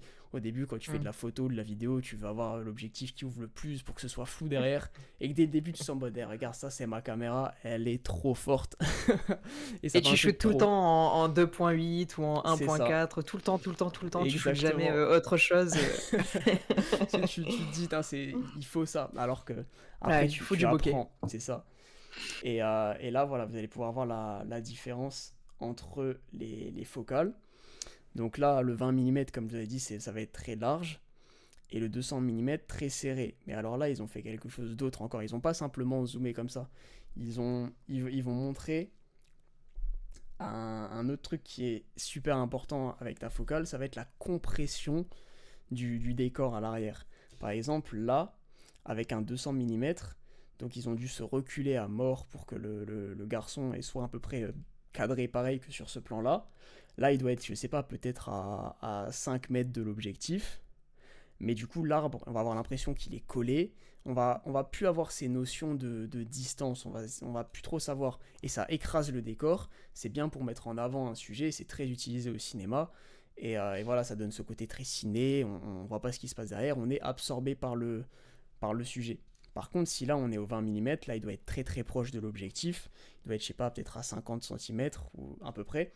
Et là, vous voyez qu'on retrouve tout de suite, on a beaucoup moins de compression. On arrive un peu plus à se dire, ok, alors ouais, il est peut-être. Ouais, l'arbre, il doit être, je sais pas, à 15 mètres de lui, quelque chose comme ça. Et ça va aussi, par exemple, plus déformer le visage. Vous allez voir que là, le visage est un peu plus aplati. Et du coup, c'est pour ça qu'on dit que ça semble un peu moins réaliste à 20 mm. Si tu vois pas le visage pareil qu'à 35 et 50, c'est à peu près la valeur que toi tu vois le visage de ton pote dans la rue par exemple. C'est pour ça que quand vous mettez, je sais pas, là sur votre caméra le 0,5 et que vous vous rapprochez comme ça vous donne l'effet gros nez, vous voyez. C'est typiquement parce qu'on est sur une focale très très large. Je sais pas c'est du combien là sur l'iPhone, mais voilà, c'est du large. C'est pour ça que ça déforme. Et donc tu peux en jouer, c'est giga intéressant. Et là on va voir justement, c'est un peu le côté technique, mais honnêtement c'est des trucs très simples. Et en le regardant un petit peu, vous comprendrez vite et vous verrez un peu plus dans les films l'incidence que ça a. Donc là, vous captez tout de suite, c'est assez ouvert, l'arrière-plan est flou. J'aurais pas l'ouverture précise en tête ni la focale. J'ai pas encore l'instinct pour savoir. Mais du coup, vous voyez que c'est quand même une focale assez longue, parce que l'arrière-plan est compressé. Là, on n'est pas collé à lui, on sent qu'il y a de la distance. Donc là, voilà, focale assez longue, ouverture assez grande, on a ce flou, on a une compression, le sujet est mis en valeur. Par contre, si là on vient sur ça, par exemple, là, vous captez qu'il y a quelque chose d'un peu plus large. Le décor est moins compressé derrière, on peut voir ce qu'il y a autour. Son visage est un peu déformé, ça fait un long menton. Et par contre, on voit que c'est quand même flou. L'objectif doit quand même ouvrir assez, je pense. Puis voilà, on sent qu'on est un peu plus proche. Donc là, on ressent vraiment la différence. Et c'est intéressant, souvent c'est utilisé maintenant dans des pubs ou plein de trucs comme ça, pour donner ce côté un peu humoristique. Tu prends un truc très large, tu te rapproches de la personne et tout. Moi, j'utilise souvent, je sais pas si toi, tu utilises beaucoup le plan large, mais en serré, en rapproché de visage sur tes prods. Non, pas trop. J'avoue pas trop, c'est pas un plan que je fais trop. Ok, t'as pas envie ou... C'est peut-être un plan auquel je pense pas trop. J'avoue que je suis plus close-up, je suis plus alors à la limite très large ou très proche, tu vois, mais ouais. Ok. Et toi, c'est plan large Un pour peu. si tu dois montrer le décor, quoi. Ouais, c'est ça, pour situer Ok. la scène ou un truc comme ça, ou pour montrer une action ou ouais. Ou tu l'as jamais utilisé pour des plans POV, par exemple, je sais pas, moi j'accroche des fois mon téléphone et Si, je le mets en très si, c'est large vrai que du coup dessus. pour les POV, ouais, Ok, POV c'est plus simple ouais, quand tu te mets en très large, quand tu branches ton téléphone ou quoi, ça te permet d'avoir plus de largeur au niveau du cadre et tout aussi. Vu que ok, déjà en vertical t'es assez limité au niveau de la largeur, c'est vrai c'est qu'un sûr, un hein. 16 mm ça t'aide quoi. C'est fini. Pour ceux qui savent pas, POV, c'est quand tu accroches ta caméra quelque part, tu donnes le point de vue de cette chose. Si tu l'accroches à ton téléphone, ça donne le point de vue du téléphone. Si tu l'accroches à ton micro, c'est point de vue du micro. Donc voilà, exactement. Si par exemple on part là-dessus, ça va faire un peu film ancien. Il y avait une vibe comme ça dans les films anciens, il y en avait beaucoup où l'ouverture était pas forcément énorme. Et du coup, là, vous voyez que par exemple l'arrière-plan est pratiquement aussi net que le premier plan. Donc les sujets sont pareils. Là, je pense que la focale, c'est pas du giga large non plus. Mais vous voyez que ça met tout de suite moins en avant les persos. Je pense que là, c'est voulu parce que voilà, tout est centré, tout est cadré pour.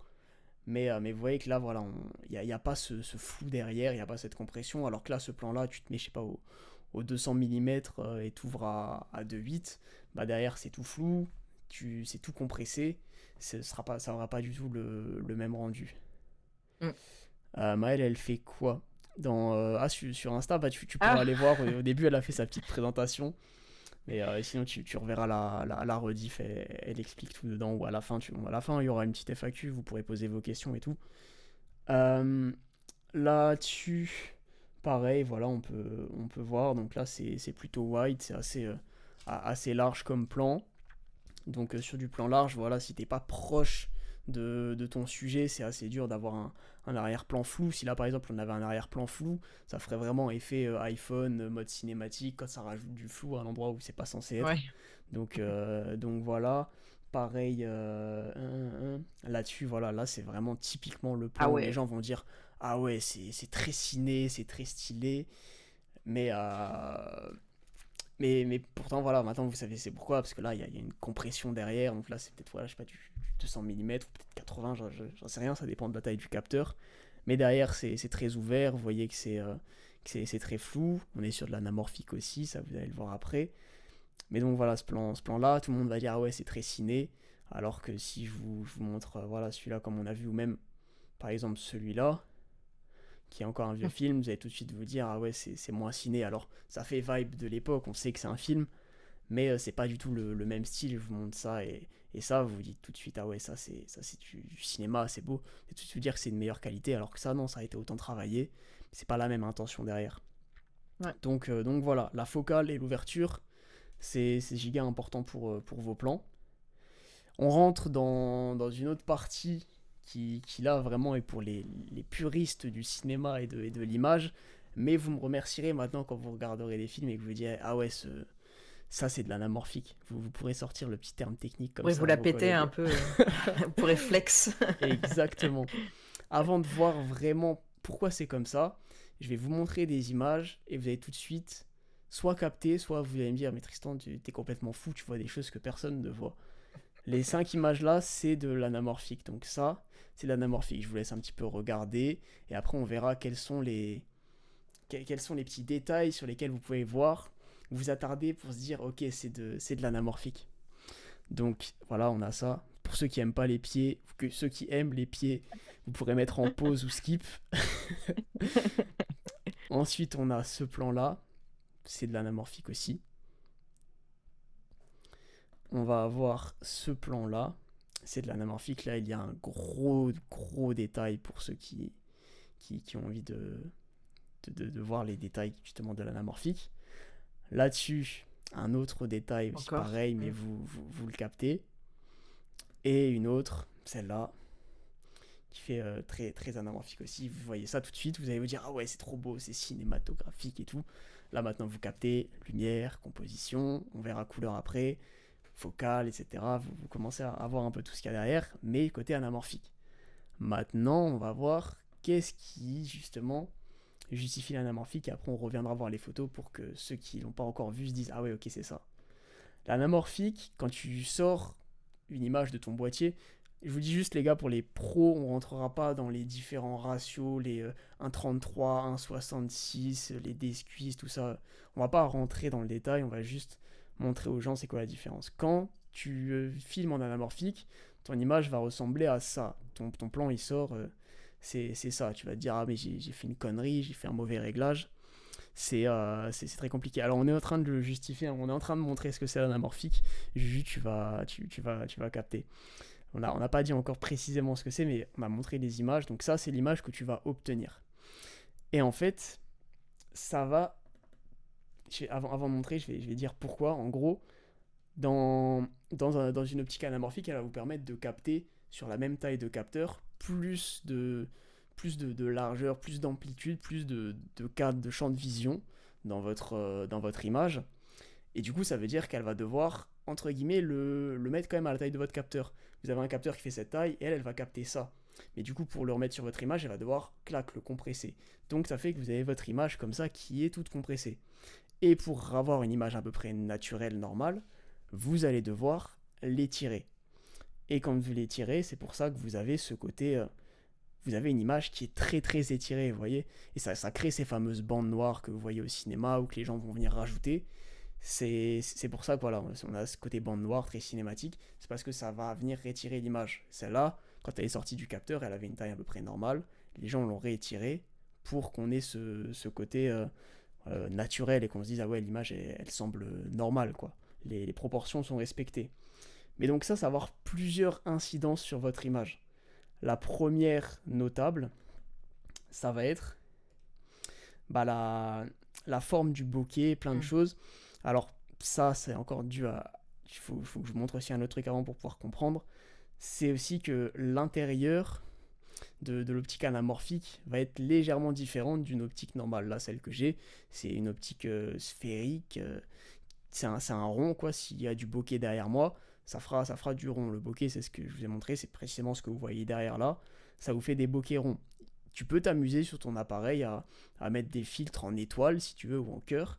Et dans le fond, tous tes trucs comme ça, ils vont avoir une forme de cœur ou d'étoile et tout. Et c'est très intéressant, j'avais déjà vu ça, c'est trop cool. Et donc dans une optique anamorphique, voilà, elle est ovale, et ça va te faire un bokeh ovale. Et donc c'est une des principales... des principales caractéristiques que vous allez voir, c'est que là, voilà, vous voyez tout de suite, c'est du sphérique, le bokeh il est rond, là, clac, le bokeh il est ovale.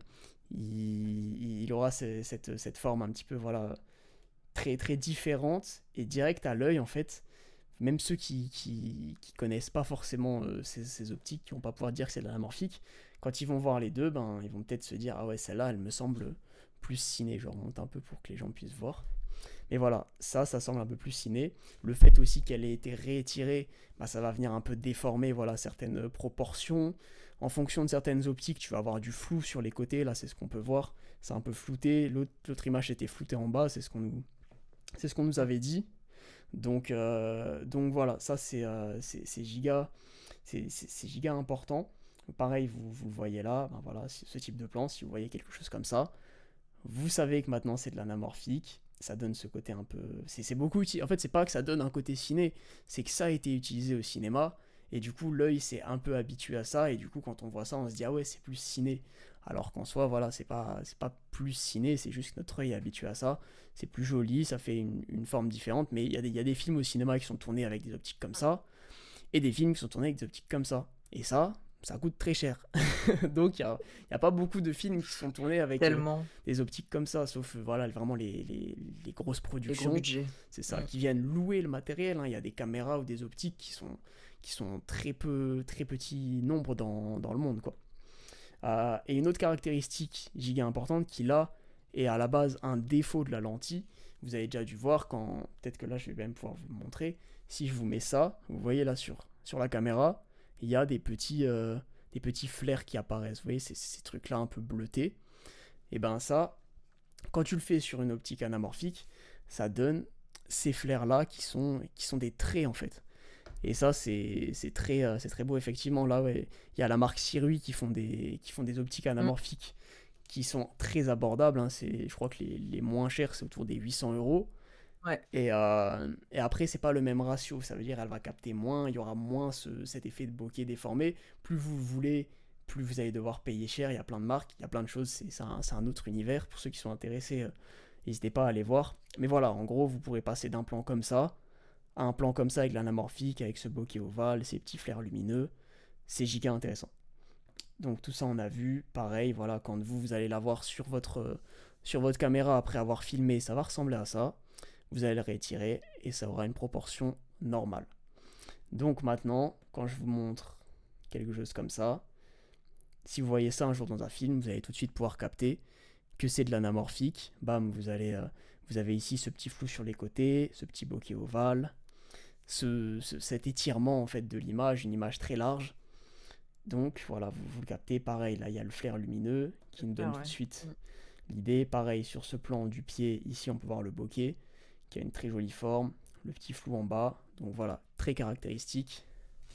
Maintenant, vous captez tout de suite. Alors, mais quel est le but de ces objectifs? Ben, en vrai, c'est surtout purement esthétique à la base, esthétique, et voilà, c'est des choix de réal qui se disent, ok, bah, j'aime bien donner ce côté large, ce bokeh, ces flares à mon film.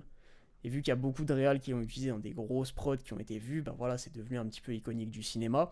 Je crois qu'à l'époque, si tu regardes dans l'histoire, ça a même été utilisé vraiment pour des prods dans le Far West et tout. Il y avait vraiment un besoin technique, je crois que c'était par rapport au capteur.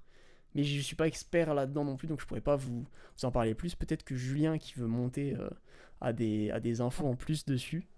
Si on a un expert de exactement ça. C'est Let's exactement go. ça. En fait, l'anamorphique, c'est l'histoire du cinéma. C'est-à-dire qu'au départ, quand les films étaient diffusés à la télévision, donc au format 4/3, Hollywood a voulu se démarquer en proposant un format différent, donc l'anamorphique. Et c'est pour ça qu'ils mettaient une lentille devant leurs objectifs pour compresser l'image, et ensuite ils mettaient une lentille inversée devant les projecteurs dans les cinémas pour décompresser cette image. Mais c'est au départ, historiquement, l'anamorphique, c'est Hollywood qui l'a inventé pour se démarquer en fait de la télévision. Ok, Voilà, ok. c'est tout. Donc ce côté voilà très ciné, c'est parce que voilà c'était pour se démarquer un peu, ça a été utilisé dans les prods hollywoodiennes Exactement. et donc c'est resté ok dans les codes. Ok, giga intéressant. Voilà. Mais du coup c'était pas techniquement parce qu'il y avait un changement de capteur, c'est vraiment pour se démarquer. Ça n'a pas été un. Ah non, c'était à l'époque de la pellicule, donc on parle même pas de Ouais. capteur. Là, je parle dans les années 40-50. Hein. C'était Ah oui. vraiment Ok, pour se ouais. démarquer de la télévision. C'était au tout début de la télévision, donc Oui, quand oui, la c'est- télévision était en noir et blanc. Alors, je sais pas l'année de la sortie de la télévision, mais c'était peut-être dans les années 50 ou 60 grands maximum. Et ils voulaient vraiment se démarquer du format de la télé, donc qui était le 4/3. Et donc, pour ça, ils ont comprimé. Et c'est comme ça qu'ils ont créé l'anamorphique, en fait. Mais c'était juste Ok. pour se démarquer. C'était aucun aspect esthétique. Ok, bah trop Ok. cool. Merci Voilà. beaucoup pour ces précisions, c'est incroyable. Merci. Trop cool. Et du coup, bah, ça nous emmène à notre troisième partie. Et là, vous connaîtrez tout sur l'image ciné. C'est la couleur. Donc là, la couleur, elle va englober les choix de couleurs dans les habits, dans tout ce qui va apparaître, mais aussi à l'étalonnage, ce qui a été gardé, ce qui n'a pas été gardé. Et je vais vous montrer aussi ce qui est bien et ce qui n'est pas forcément idéal. Donc, on va avoir, je vais vous montrer par quelque chose de bien fait. Si je vous montre ça, vous captez tout de suite qu'il y a quelque chose, il y a un travail sur la couleur, il y a quelque chose qui a été fait. Donc là, c'est très. Si je vous demandais de donner la palette de couleurs, je pense que tout le monde dirait bah voilà, du rouge, du blanc, du bleu, et puis voilà une couleur pour la peau, plus un beige blanc, quelque chose comme ça. Et donc voilà, c'est une palette très restreinte qui permet à l'œil, au cerveau de pas trop se fatiguer. Il identifie les différentes parties. Ça, c'est le même bleu que là. Le rouge, ok, c'est toutes les boîtes de chaussures. Là, c'est la même couleur de peau que le mur. Il n'y a pas grand chose, il n'y a pas trop d'informations. Donc l'image, voilà, elle semble clean. Si maintenant je vous montre quelque chose comme ça, c'est tout de suite moins beau. Il y a quelque chose derrière où on se dit c'est une photo de famille, quoi. C'est un repas. Alors je crois que c'est tiré d'un film. Ça peut être une esthétique, un parti pris. Mais on sent qu'il y a moins de travail poussé parce que bah, voilà, il y a la couleur des arbres, la couleur du ciel, la couleur de la maison, il y a la couleur là, ici c'est un arc-en-ciel, il y a plein de choses et ton cerveau en fait il est saturé d'informations de couleurs Et quand il est saturé d'informations, il a cette impression que c'est moins travaillé, moins maîtrisé, et il y a Mm. trop à se focus, et c'est pas sur quoi aller.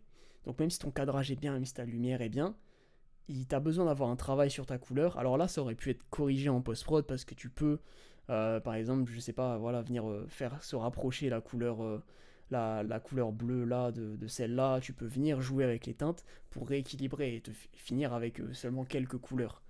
Mais là, ça n'a pas été fait. Donc, vous voyez un petit peu où je veux en venir, c'est que dans vos réalisations, dans les films, ils prennent des palettes de couleurs très restreintes, ça va être surtout trois quatre couleurs des fois. Et Mm. pour ça, tu peux assez vite le choisir avec tac, la roue chromatique. C'est très important pour ceux qui veulent un peu travailler leur couleur ou leur lumière. Ça va être super important. Alors, t'as pas de règles, de règles précises, tu peux toujours faire ce que tu veux, mais t'as des recommandations, on va dire. Tu peux soit travailler par complémentarité, donc tu vas prendre une couleur, je sais pas, imaginons t'as une base de vert, et tu te dis, voilà, quelle couleur serait bien, je vais mettre une deuxième. Bam, si tu vas prendre l'opposé, la couleur complémentaire, c'est le rouge. Donc si tu mets du rouge et du vert, à l'œil, ça sonnera bien. Noël, quand tu regardes le sapin de Noël, c'est toujours des compositions de vert, de rouge. Ça passe très bien dans les pubs. Si tu prends du bleu, bam, c'est quoi? C'est l'orange. Orange Mm. Gentil, on en parlait. Argentine. On en parlait. C'est giga bien. Et ça marche pour tout. Si vous avez voilà, du vert, vous allez sur du violet, ça ira bien ensemble.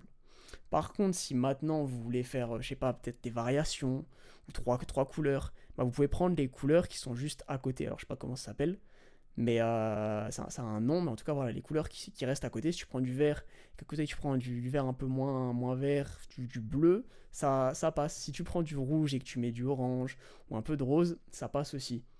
Donc voilà, tu essayes soit de respecter les couleurs qui sont à côté, soit les couleurs complémentaires, et ça te donne quelque chose d'intéressant. Mais ça veut pas dire que tu dois faire un arc-en-ciel et mettre toujours deux ou trois couleurs. Oui. Et ça, c'est ce qu'on va voir dans plusieurs scènes. Souvent, il va y en avoir que quelques-unes. Donc là, celle qu'on a vue avant, c'était le Mm. rouge et le bleu. Là, si on voit ça semble cool. Il y a tout de suite un aspect cinématographique, sympa.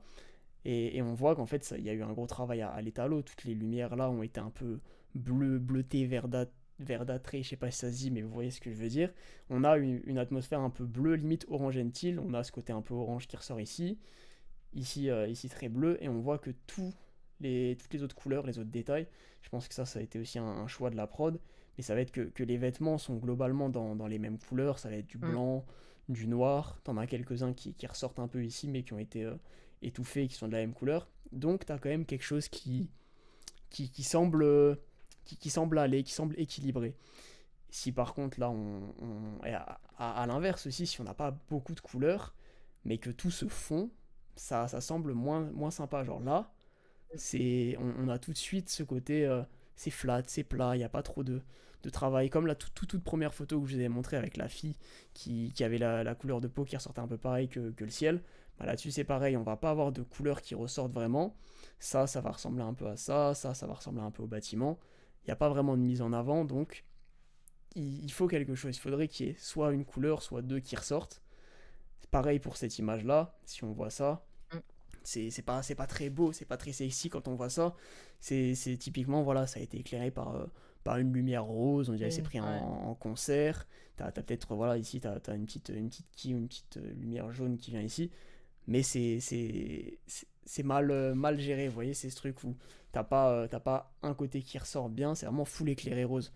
Il y en a beaucoup qui se lancent, même, c'est souvent dans les clips musicaux au début qu'on voit ça, c'est plein de personnes qui se lancent, qui prennent les projecteurs de base et qui vont venir éclairer, ah vas-y je te mets du rouge et du vert. Du coup t'as une personne avec rouge, vert ici, et c'est pas ça fait pas professionnel. Je Mm, comprends mm, qu'on passe par là, et j'ai fait ça aussi sur toutes mes prods, Oui, c'était oui, comme ça, oui. tout le monde fait ça. Mais après, tu vas capter, tu vas dire, ok, c'est peut-être mieux si c'est en backlight, si on a juste un reflet vert, et qu'ici on l'éclaire avec une belle lumière qui donne, où on ressort la teinte de peau. Ça, c'est super important, c'est d'avoir une teinte de peau qui soit une teinte de peau naturelle, ou Naturel. qui Ouais. ressorte humaine. Ça, c'est super important. C'est d'avoir des teintes de peau naturelles sur vos images, sauf si c'est vraiment voulu, que c'est poussé. Mais en général, les teintes de peau doivent être respectées. Là-dessus, c'est pareil, voilà, on a du vert, du bleu, un peu d'orange, mais ça reste dans ces couleurs-là. Il n'y en a pas trop, ça semble équilibré. C'est intéressant, et ça, c'est des choix qui sont faits et au moment du tournage en fonction des lumières, mais aussi au moment de l'étalo où tu te dis, ok, ben ça je garde, ça j'enlève. Un autre truc super important aussi au niveau de la couleur, c'est que tu peux avoir tout un décor uniforme et juste une seule couleur qui ressort. Par exemple, dans la pub là pour Milka, on a juste le paquet là, c'est ça qui attire l'œil, parce que c'est la seule couleur. Tout ça, bon, c'est des couleurs, voilà, qui. Le rouge, C'est à la plus limite, il neutre, ouais. attire un peu l'œil, mais ça, voilà, c'est neutre, ça vient pas tout de suite Mm. t'attirer. Alors que tu vois ça, bah, tu captes tout de suite, t'es direct attiré par ça. C'est bien fait, pareil pour là. Tout le plan va être normal, ça t'attire tout de suite. Avoir juste une couleur comme ça au milieu, ça va venir retenir tout de suite votre attention. C'est super important comme là. Voilà, ici ça fait un peu un dégradé. Au milieu, t'as vraiment juste une couleur, t'as l'impression limite qu'il a été rajouté sur un fond. Mm. Donc c'est important. Alors là, vous avez abordé quoi depuis le début? Bah là, on est sur la fin, c'est la dernière partie. Mais on a abordé plein de choses, le cadrage, la lumière, la couleur.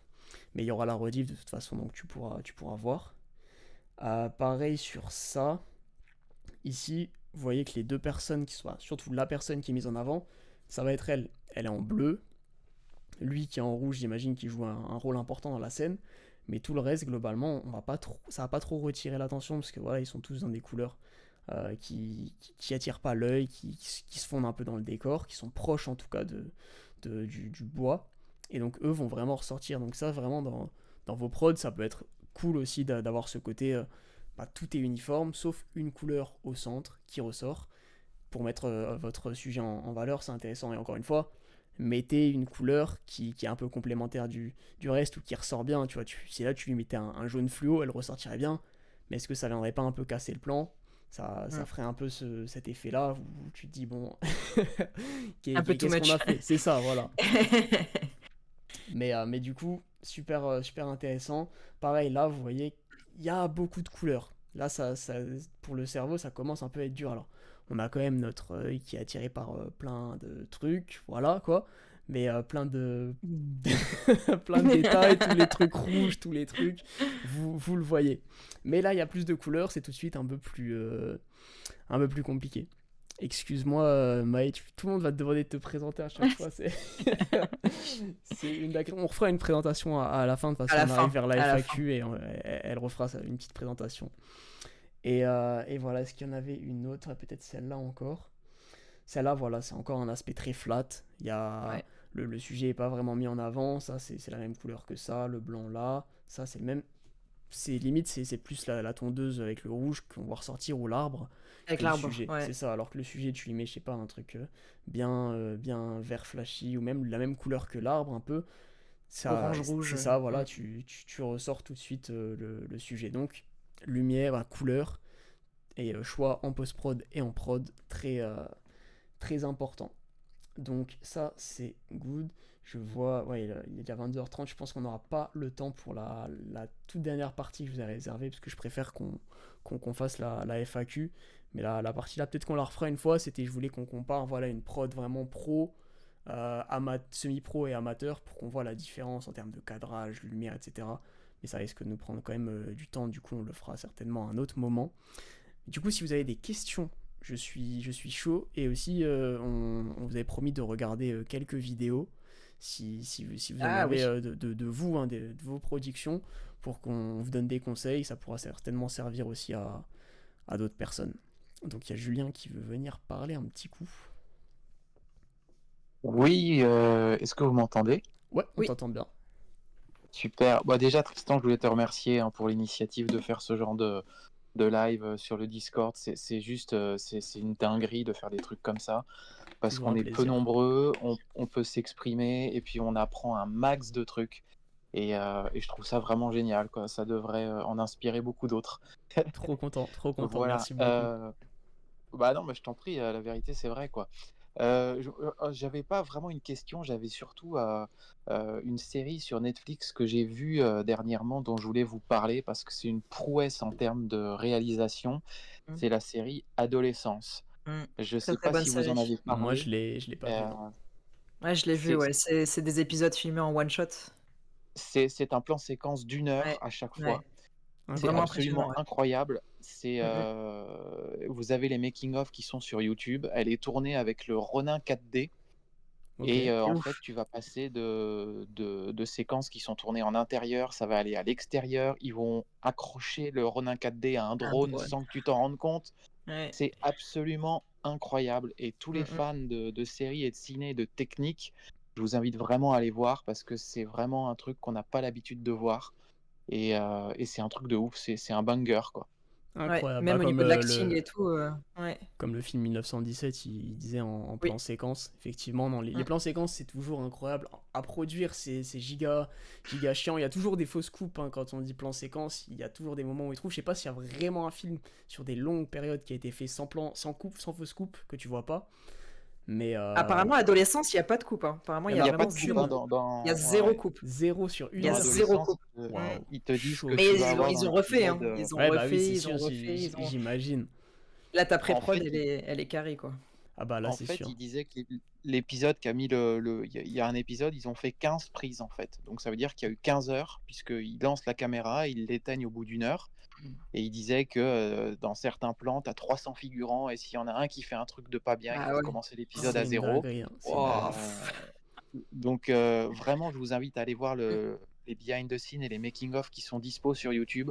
Vous allez voir le nombre de gars qui bossent là-dessus et comment ils portent le Ronin 4D. Il change de cadreur toutes les 2 secondes, il va de main en main, mais on ne se rend compte de rien. C'est un banger, ce truc. Allez voir, c'est juste passionnant, quoi. Ok, bah écoute, Très bonne incroyable. série, Même ouais. moi, ça m'a donné envie d'aller Voilà, le voir là. je voulais partager ça avec vous parce que je me disais que ça pourrait susciter la curiosité de plusieurs personnes. Donc voilà, je voulais partager ça avec vous. Carrément. Bah Totalement. écoute, merci beaucoup. Merci beaucoup, c'était très très Et cool. merci encore. Hein. Bah écoute, avec grand plaisir. Tac, je sais pas si c'était le même Julien qui veut venir, je vais l'inviter au cas où. Eh oui, Non, c'est c'est toujours pas le même Ah oui, qui non, fait mais que je- parler. Non, non, vas-y. Merci trop en tout cool, cas. trop cool. Je voulais juste rebondir sur ce qu'il disait. Il y a aussi sur Netflix la série sur les frères Menendez. Ok. Alors je sais plus quel épisode, je crois que c'est le 5e. C'est l'épisode entier, c'est un plan séquence. Et d'ailleurs l'épisode, Ah, ok. il est... Et là tu vois le jeu d'acteur et tout, il est magnifique. C'est un plan séquence qui est juste zoomé sur un des frères Menendez en fait, où il Ok. raconte son enfance et tout. Et bon, je vais pas vous spoiler parce que c'est une très bonne série. Et voilà, il y a un épisode qui est vraiment plan séquence. Il dure 55 minutes et il est excellentissime. À aller voir. Incroyable. Bah écoute, c'est trop bien Voilà, pour ce merci. partage de. Comme de 1917 petites- d'ailleurs, hein, c'est moi Ouais, qui bah l'ai mis oui. dans le chat. Le film 1917, il a été filmé, je crois, en 3 ou 4 jours. Et c'est que du plan séquence. Hein. Pareil, c'est un chef-d'œuvre ce film. Allez Ah voir. bah ça c'est sûr. Bah, en même temps, quand t'as des explosions, des trucs comme ça à mettre, tu Je dois te jure. prier pour qu'il y en ait un qui fasse pas de C'est conneries, quoi. millimétré, là. Ah, vraiment. Ouais, c'est clair. Je te jure. Mais ok, trop cool. Bah merci beaucoup pour, Merci. Bonne pour vos reco. partages. Je sais pas si vous avez d'autres questions. Tac, moi ça je vais pouvoir le fermer. Ok. Julien, tu n'as pas trouvé le bouton. Julien a un problème pour trouver le bouton. C'est le petit. C'est la prise de parole pour Liv. Ah oui. Je regarderai la rediff, t'inquiète. Ouais, de toute façon, il y aura la rediff, normalement, les Ah, je suis gars, toujours donc pas de connecté soucis. Ouais, t'es toujours avec Oui. Ah merde. Ah, pardon. Attends, je vais regarder. Bah, nous. nickel. Let's go. Il C'est a quoi ça trouvé. les coupe comme ça? Merci Il a beaucoup, c'était trouvé. incroyable. Bah écoute, avec grand plaisir. Bah tiens, si tu veux refaire vite fait ta petite présentation pour ceux qui ne savaient pas encore qui tu es. Ouais, carrément, carrément. Bah, du coup, je m'appelle Maëlle, j'ai 29 ans et je suis créatrice de contenu depuis quelques mois. Je me suis lancée à mon compte il y a quelques mois. Et récemment, du coup, j'ai fait un challenge sur Instagram surtout. Je fais beaucoup de contenu court là actuellement. J'ai fait 30 vidéos en 30 jours et du coup, ça m'a permis voilà, de développer mon audience. Je fais des contenus très cinématiques, storytelling. Euh, c'est très basé sur ma documentation de vie, en fait, les leçons que je tire, des choses que j'apprends, que je vois, que je vis. Et j'aime bien le partager du coup en images avec les autres. Et voilà, je sais pas quoi dire de plus, mais je travaille avec des marques aussi, mais je fais aussi du contenu voilà, perso pour mes réseaux. Je suis actuellement sur Insta, mais j'ai commencé sur YouTube. Mais pour l'instant, ouais, je suis très format court et on verra après pour attaquer le format long. Trop cool, Clag. Attends, je vais remettre quand même ton lien aussi, comme ça. Tac, les gens, ils le voient. Bam, voilà, vous avez Nickel, son petit merci. compte ici. Et en plus, t'as eu les 10K il y a pas si longtemps, là. C'est Ouais, il y a 10 jours, je crois, ouais, une dizaine de jours. Donc c'est cool. banger Ouais, c'est de un, fou. un bon début d'année. Ouais, non, bah carrément, c'est quand tu passes les 10K, ça fait ton petit truc sympa. Moi, Clairement. j'ai 23 ans. Ah, je suis Donc, vieille en fait. il n'y a pas d'âge dans ce domaine, franchement. Mais je pense, Non, je pense que clairement. dans ce domaine, tu commences. Je sais pas si d'entre vous, il y en a qui viennent de commencer, mais moi, j'ai commencé giga tôt. Je pense que quand t'es passionné par la vidéo, moi, je filmais avec ma DS à l'époque. Donc, Avec la DS. ah Ah ouais, ouais, j'ai des plans de moi avec la DS. J'allais à la montagne, je filmais comme Oh, ça. à l'ancienne. Ouais, c'est clair, je te jure. J'ai commencé bientôt aussi. Ouais, non, mais je pense qu'il y en a plein qui commencent comme ça. C'est Moi, j'ai moi le commencé vieux. plus par la photo, ouais. J'ai commencé photo et après, j'ai bifurqué sur la vidéo. Mais plus tard, du coup, il y a 2 3 ans. Donc, c'est vrai que du coup, comparé à d'autres qui commencent à 16 17 ans, bah. C'est sûr. Bah, Mais il est jamais trop après tard. c'est ça, Il est ça jamais dépend trop tard. comment tu te mets. Tu peux commencer à 16 17 ans, mais jamais trop t'investir. Si tu t'investis à Mm, fond, tu gagnes un level et surtout l'expérience, faire des clairement. tournages tout le temps, c'est giga important. Et le fait que tu aies commencé par la photo, c'est cool aussi, parce que la photo, tu dois tout capter dans une image. Alors Mm, qu'en vidéo, voilà, t'as du temps pour faire venir la scène, donc ça t'entraîne à avoir ton œil, à avoir tout de parfait dans totalement. une image, et Ouais. donc je trouve ça très intéressant faut faire les deux. À un moment, faut Mm, choisir, mm. parce que tu dois devenir un peu expert si tu veux vivre dans ton domaine, mais il faut toujours garder les deux en passion, c'est toujours cool. Mais c'est sûr que ça Euh, t'aide beaucoup au niveau de la compo et du cadrage ça fait travailler ton œil de toute façon. Donc, Carrément. Tu me rassures, Maël, parce que j'ai commencé il y a ouais. quelques mois. Vraiment, il y a pas de mauvais moment pour commencer. Il n'y a pas d'âge, il y a pas de. Si vous avez envie de faire quelque chose, faites-le. Même moi, voilà, je me suis réorientée 150 000 fois. J'ai testé plein de choses. Voilà, j'ai 29 ans et je viens tout juste de trouver à peu près mon chemin. Donc, si vous avez envie de faire des trucs, faut tester. Faut pas attendre. Carrément, bah, surtout dans ces domaines-là qui sont relativement Mm. accessibles, c'est giga intéressant. Et puis en plus, on a une communauté cool, je trouve, c'est pas un métier où tu te tires trop dessus. Il y en Non, a ça plein va. qui Mm. se voient quand même comme concurrents, mais je trouve que dans le très créatif, ça va être dans le très pro, très corpo, il y en a qui sont assez concurrents, mais dans le créatif, en général, les gens s'aident pas mal, quoi, se donnent des tips et tout, c'est cool. Il y a de la place pour tout le monde. Carrément, carrément. On s'entraide tous mutuellement. Bah ouais, c'est un peu le but. Ça me rassure, j'ai 29 ans aussi, graphiste de base, et je me lance Mais dans oui. la photo et vidéo. Bah ouais, non, mais carrément. Les big studios, ça pue la concu, c'est horrible, vivre les plus petits projets. Bah ouais. Après, c'est pas la même chose, tu vois. Eux, ils ont des seuils de rentabilité à avoir. C'est pas le même game, on va dire, quand t'es vraiment Mm. entrepreneur, tout seul, tu fais ton petit business, t'es en micro. C'est pas la même chose que quand t'as vraiment une team complète à gérer. Je peux comprendre que ça devienne un peu plus business. Mais t'as quand même des boîtes qui, justement, elles, vont peut-être travailler plus avec des indépendants et qui vont garder quand même ce côté un peu humain, très créa, très Ouais. moins rentabilité, mais plus, ouais, on fait des big projets. Et ça, je trouve ça très intéressant. Je confirme, Tristan répond toujours et c'est vraiment cool. Sur les réseaux, tu veux dire? Allez. Let's go! Et. Non, j'essaye. Ça prend du temps, mais quand je peux, Mm. j'essaye de répondre. Ou quand c'est pertinent, je vous avoue que des fois, les gars, je vois juste des hello. Je suis en mode, bon, je Bon, vais. Les là. gars, on n'est pas là pour faire copain-copain non plus. Je vais perdre tout mon temps. Donc voilà, s'il y a des projets, s'il y a des trucs cool, des petits messages de soutien, j'y réponds toujours, ça fait plaisir. Et puis j'aime bien investir mon temps aussi, voilà, sur le Discord, ça prend quand même du temps. À chaque fois, je mets une journée pour préparer la conférence, vous trouver les Mm. guests, préparer les ressources et tout, sachant que voilà, je gagne rien là-dessus, c'est sur mon temps libre. Donc je pense que j'essaie de vous le rendre au mieux possible, on va dire.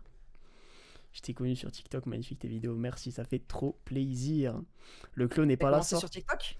Non, bah ouais, j'ai fait les deux en fait, TikTok Ok. et, Et Insta en même et temps, ouais. Insta. Mais à la base, j'avais une chaîne YouTube qui a bien marché. Et du coup, il y a pas mal de personnes encore qui me reconnaissent d'ici, qui disent ah je pensais que t'étais mort, et en fait je te connais et tout. Et... Non, non. non, je suis pas mort les gars, je suis là. Mais du coup ils voient l'évolution et c'est cool. Et c'est les gars, le clone il est toujours là. Et vous avez un problème ou quoi? Le clone il est toujours là les gars. Il est en moi. C'est vrai qu'il est pas très présent en ce moment, tu vois, il s'occupe de plein de choses, il règle. Il est là pour faire les montages des prochaines vidéos et tout. D'ailleurs il vous a sorti des bangers, soyez là. Mais voilà, en plus, la dernière vidéo, elle a bien marché sur TikTok. Là, quand je déchire le diplôme, ça, vous avez kiffé. Hein. Mais voilà, les vidéos sur les petits chats, elles arrivent, je suis sur le montage. Donc voilà, les gars, en tout cas, ça me fait plaisir, toujours, c'est cool. Fini le temps du caleçon dans la rue, effectivement. Je t'ai connu bien avant SKD. Ouais, bah c'est cool, alors qu'il y ait vraiment des anciens. Il a une chaîne YouTube sur les chatons. Peut-être que je le ferai, les gars. Ça deviendra un mythe, il y aura ça. Ça fait combien de temps en tout que tu crées du contenu sur Internet? Ouais, bah ça, j'ai commencé au collège avec une chaîne qui s'appelait Magicube. Ah Je faisais ouais. de la magie et du Rubik's Cube. J'ai jamais fait de Rubik's Cube, j'ai fait que de la magie. Mais du coup, j'ai fait ça. Après, j'ai toujours lancé. Et en vrai, au collège, tout le monde se foutait de ma gueule tout le temps sur mes vidéos et tout. Et j'ai jamais lâché parce que c'était mon kiff. Et le jour où ça a marché au lycée, t'as toutes les vestes qui se retournent, t'as tous les gens qui disent ouais. ah, mais au final, tes vidéos elles sont trop cool alors qu'ils C'est crachaient cool, en dessus et fait. créaient ton truc, c'est ça. Et c'est un peu ingrat, c'est vraiment le collège, lycée, c'est les pires périodes. Mais faut s'accrocher. Au final, si tu sens que c'est vraiment. Je sais pas ce qui m'a retenu des fois, parce que vraiment, tout le monde te harcèle par rapport à ça. Mais tu te dis non, c'est ce que je kiffe faire. C'est je rentre et j'ai envie de faire ça. Tu fais. Si vraiment vous le sentez comme ça, la vidéo, que c'est votre kiff, bah, la vidéo, photo, bref, lancez-vous, peu importe quelle passion. Si vous le sentez au fond de vous, que c'est ce qui vous fait vivre à mort, allez-y, parce que c'est que c'est la bonne voie et c'est que c'est là que vous allez vous donner à fond, quoi. J'ai le même passé, des vidéos de magie éclatées. Mais je pense que tout le monde a fait ça. C'est soit des vidéos de jeux vidéo sur Minecraft ou autre, Ouais. soit je sais pas, de la magie, des trucs comme ça. Toi, t'avais fait des vidéos à l'époque comme ça? Non, moi YouTube j'ai découvert tellement tard, genre c'était vraiment pas mon... J'étais pas du tout dans ce délire-là et j'ai découvert Ok. beaucoup plus tard. Mais Donc non, j'ai pas même pas pour une toi, chaîne ou des YouTube trucs comme ça? cachée. Même pas? Non, même pas, Putain, c'est même bien. pas. J'étais pas dans ce délire-là. T'as un passé safe. J'avoue que j'étais pas... Ouais, c'est ça. J'ai pas de cadavre à sortir des placards. Incroyable, trop bien. On avait tous une chaîne, ouais, bah oui, d'ailleurs, SKD, tu dois écouter Antoine Business sur TikTok. Tu peux passer à côté de la monétisation.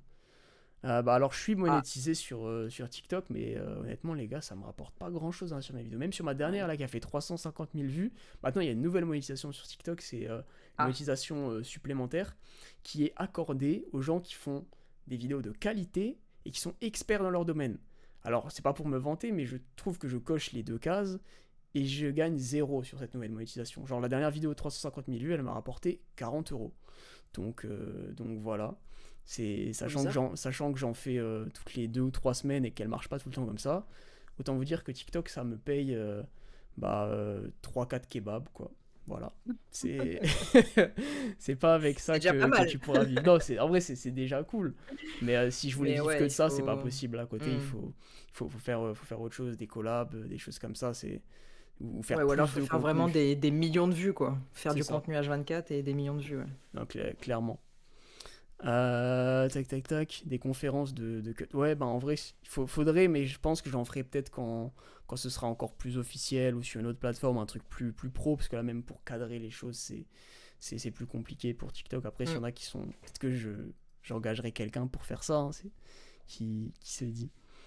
Tac, t'as des IA pour faire. Ouais, oui, je sais en vrai. Peut-être que je sortirai ça. Tu sais, peut-être que je sortirai une chaîne du clone où dessus je balance que des trucs cons qui sont pas quali, mais on s'en fout parce que c'est le clone. Tous les délires, Grave. tous les petits montages de merde que je fais, que je vous montre dans la vidéo, je les sortirai. Ça, s'il y a un délire, c'est le clone, je m'en fous. Et puis, si ça se trouve, si ça génère plus de vues que moi normal, j'arrête. Là, t'as les boules, les là. gars. Ouais, c'est vraiment. c'est que le clone. C'est que le clone. J'ai vu des commentaires qui disaient ah, j'adore tes vidéos, mais je préfère ton clone. J'étais en mode, bon, Aïe, bah, aïe, aïe. allez les gars, Aïe, ça fait plaisir. Ça pique. Ça fait plaisir. T'as en bicolore ou en RGB par rapport à quoi? Ça parle Le de reste- Light. Je pense, ouais. Newer. Ah oui, Newer 660 LED. Ouais, celles-là, elles sont vraiment cool. Et moi, je les ai pris en RGB. Franchement, elles sont bien. Il y aura une rediff. Ouais, il y aura une rediff. Le clone, il kiffe les kebabs sans... Ah bah, il kiffe tout, tout va devenir ref hein, maintenant, vous connaîtrez tout. Et ce clone, il est très cool. Il est très cool, il permet de tout dire. Mais en tout cas, tac, 2-3 secrets, hop, bon, je file. Bah écoute, je sais pas si vous avez les dernières et ultimes questions. D'où est venue l'idée du clone? Bah ça vient de l'époque avec ma chaîne YouTube, hein, je faisais plein de personnages, j'en avais plein de différents. Et du coup, j'ai gardé celui que je préférais. Et puis j'ai décidé de le refaire un peu pour voir ce que ça donnait. Et en vrai, Ah les oui, je gens sais pas ça s'il y se a des fait. gens qui ont envoyé des vidéos ou pas. Bah Je sais pas visiblement, si. il y en avait pas, je sais pas Ok. si vous en aviez. Mais au pire des cas, de toute façon, peut-être que ça deviendra un truc à la fin. Je demanderai à 2-3 vidéos et puis on donnera toujours des conseils. Mm. Ah oui, bah écoute, on va se regarder la petite vidéo là. Bam, je vais repartager le screen. Écran, bam. Alors, let's go. Vous allez me dire si vous entendez. Ah, elle est pas belle cette vidéo. Je vais te montrer comment Je améliorer vais ça. peut-être vous commenter un peu le son. Je sais pas si vous l'entendez. À fond. Tac. Là, je crois que je suis déjà à fond. Bah, écoutez. D'abord, tu vas commencer par te mettre complètement dans le noir. Ça va nous permettre de n'avoir aucune variation de lumière et de garder de la cohérence entre tes plans. Ensuite, tu vas m'allumer ta killette que tu vas venir positionner à 45 degrés de ton sujet. Ah, ça commence déjà à être plus joli. Maintenant, on va venir ajouter une fill light. Elle va servir à définir les contours de ton sujet. Ça aide à le séparer de l'arrière-plan. On est déjà pas mal, mais là, je vais vous montrer le détail qui fait toute la différence. Regarde, j'ai des lampes dans mon arrière-plan. Et ben, je vais tout simplement venir les allumer. Ça va venir ajouter de la chaleur à l'image et ça la rend plus agréable à regarder. Ah, c'est quand même mieux comme ça, non? Oublie pas de t'abonner. Je sais pas si la désynchro du son, elle était due à moi à la fin Ah, ou elle est pas pas. belle cette vidéo. Ah, c'est quand même mieux comme ça, non? Oublie pas de t'abonner. Ok. Ouais, c'est bien synchro. Je pense que, je sais pas, mais ok, Tracy, en tout cas, tous les conseils que tu as donnés sont bons. Donc déjà, sur le fond, on y est. Sur la forme, en termes de sous-titres, je pense que tu as pris un truc fait par IA, ou en tout cas, voilà, fait automatiquement. Peut-être qu'il y a moyen... Pourquoi ça ne veut pas se lancer? J'avais pété mon Ah crâne. merde. Je crois que c'est parce que je suis pas sur l'appli. J'allais peut-être aller sur l'appli. Ah. Je peux pas l'ouvrir dans l'appli directement. Ah. Je veux l'ouvrir dans l'appli, les gars. J'ai l'impression que vous êtes tous flippés en fait. Je vais retrouver vite fait la chaîne. Tac. En plus, le nom, attends. Tac. Copier le lien. Paster le lien. Putain. LXN. C'est... Oh, mec, je suis désolé, mais LXN, c'est... Je crois que c'était comme ça, NXN. C'est l'eau. Bam. C'est ça? Ouais. Let's go. Ok, alors je sais pas si c'était celle-là sur la lumière. Voilà. Ah, elle est pas belle cette vidéo. Ok. Je vais te montrer comment améliorer ça. Donc D'abord, ouais, en termes de... Ce qui pour moi déjà, en premier que tu peux améliorer, ça va être tout le côté DA, tu vois. Dans le sens où les sous-titres que tu mets sont assez classiques. Je vais te Et, montrer comment améliorer ça. d'abord, tu et sur les transitions, tu vois, c'est des overlays du truc classique. Donc tout ça, en fait, c'est des trucs qui marchent très bien, hein, qui sont mainstream à mort. Mais c'est des trucs sur lesquels, plus tu vas te forcer à les enlever, plus tu vas devoir trouver, ok, quelle transition je vais pouvoir faire un peu originale et tout. Moi, au début, j'utilisais plein de transitions un peu, voilà, en light leak ou des trucs comme ça. Ça va être tous les trucs rouges, des fois, que vous voyez passer. C'est très simple, en fait, pour passer d'un plan à un autre, mais tout le monde utilise ça. Et du coup, à partir du moment où je me suis dit, je veux plus utiliser ça dans toutes mes vidéos, tu te forces à dire, ok, qu'est-ce que je vais utiliser, qu'est-ce que je vais faire. Non, c'est moi qui l'ai fait. Tu les fais, tes sous-titres à la main, ceux-là? Da Vinci avec le transform, il a dit.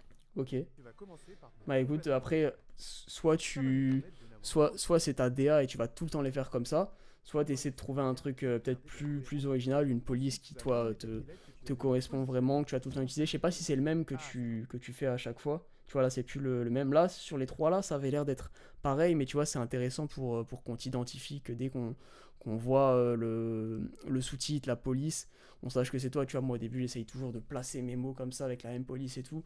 Dès le début, tu captes. Là, je sais pas si c'est la même chose à chaque fois, les mêmes types de sous-titres. Là, il y en a pas.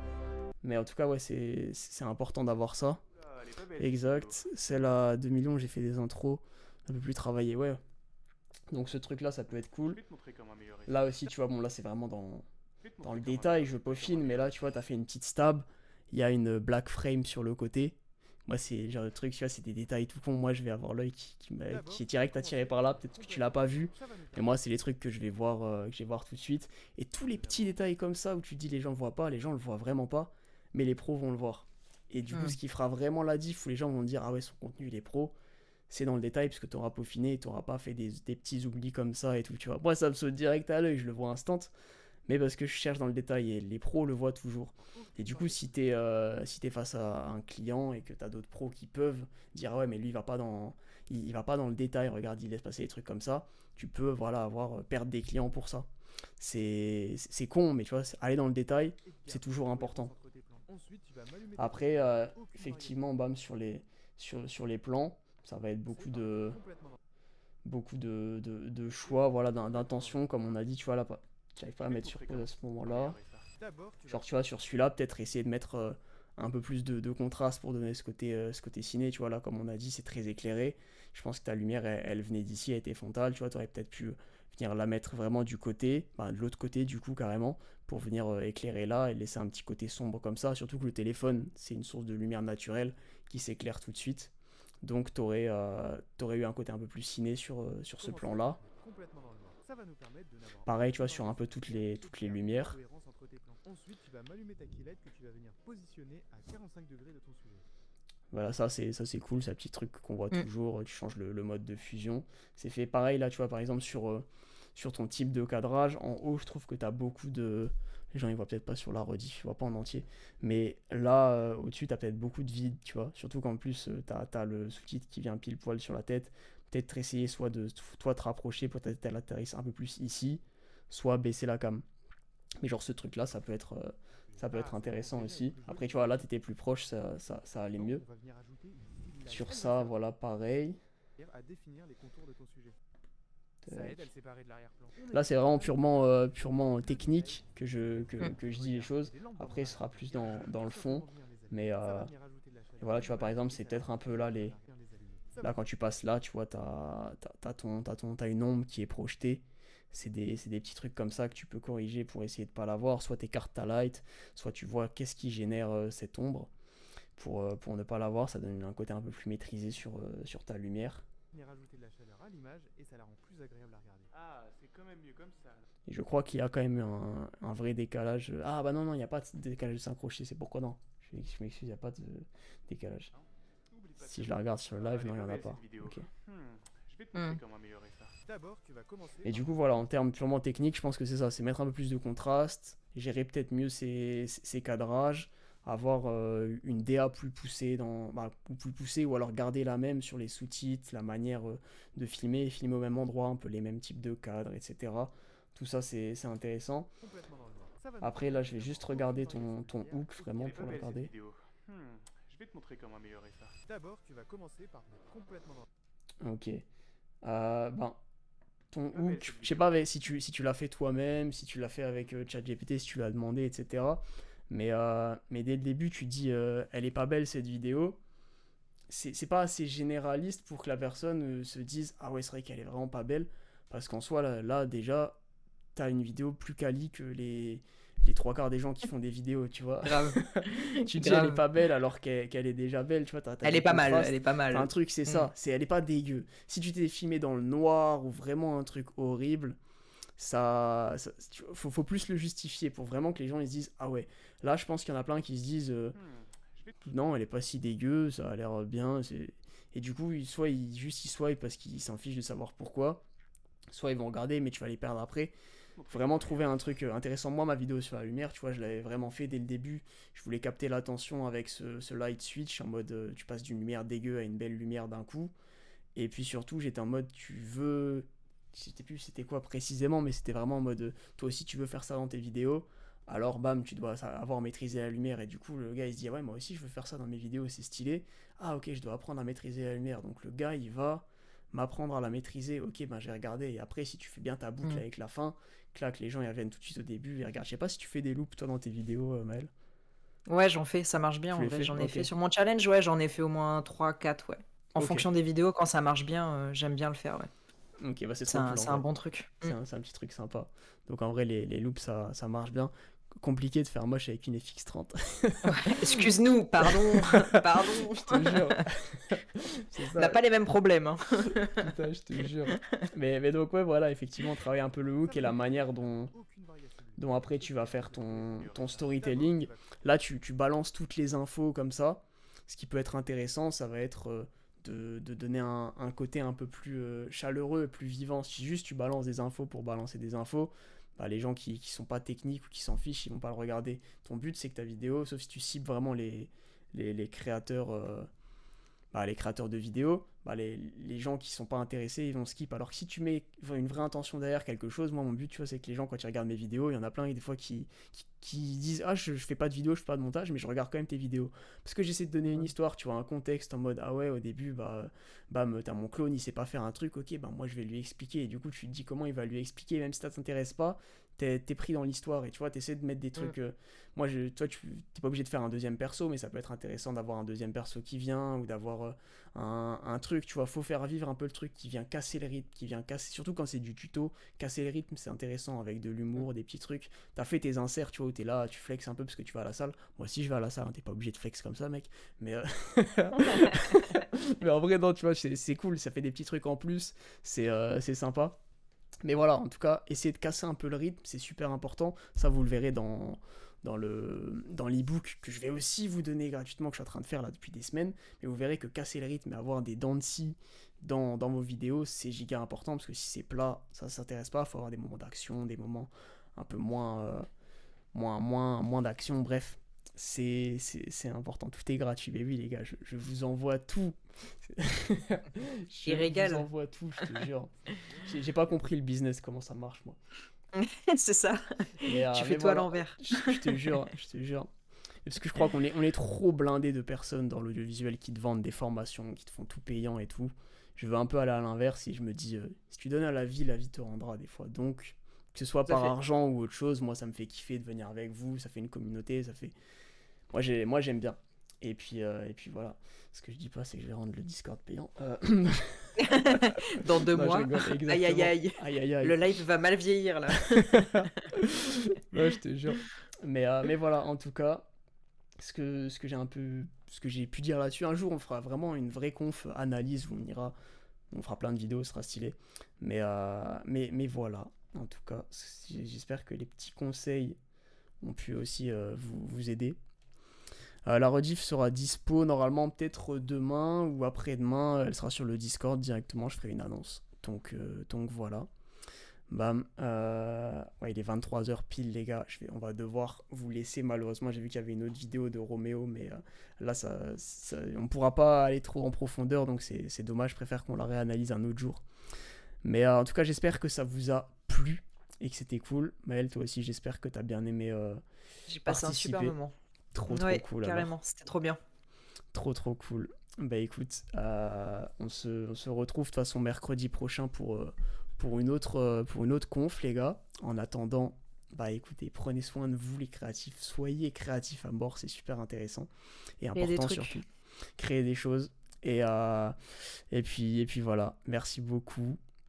Bah, merci hein, les gars, c'est avec plaisir moi que je vous envoie tout ça. Ça m'entraîne aussi le jour où je ferai des conférences devant 50 000 personnes. Grave. Donc voilà, passez une très bonne soirée. Et puis voilà, on se retrouve très bientôt sur les réseaux ou sur Discord. Ciao, Bonne ciao soirée. les gars. Prenez soin de vous. Ciao, ciao.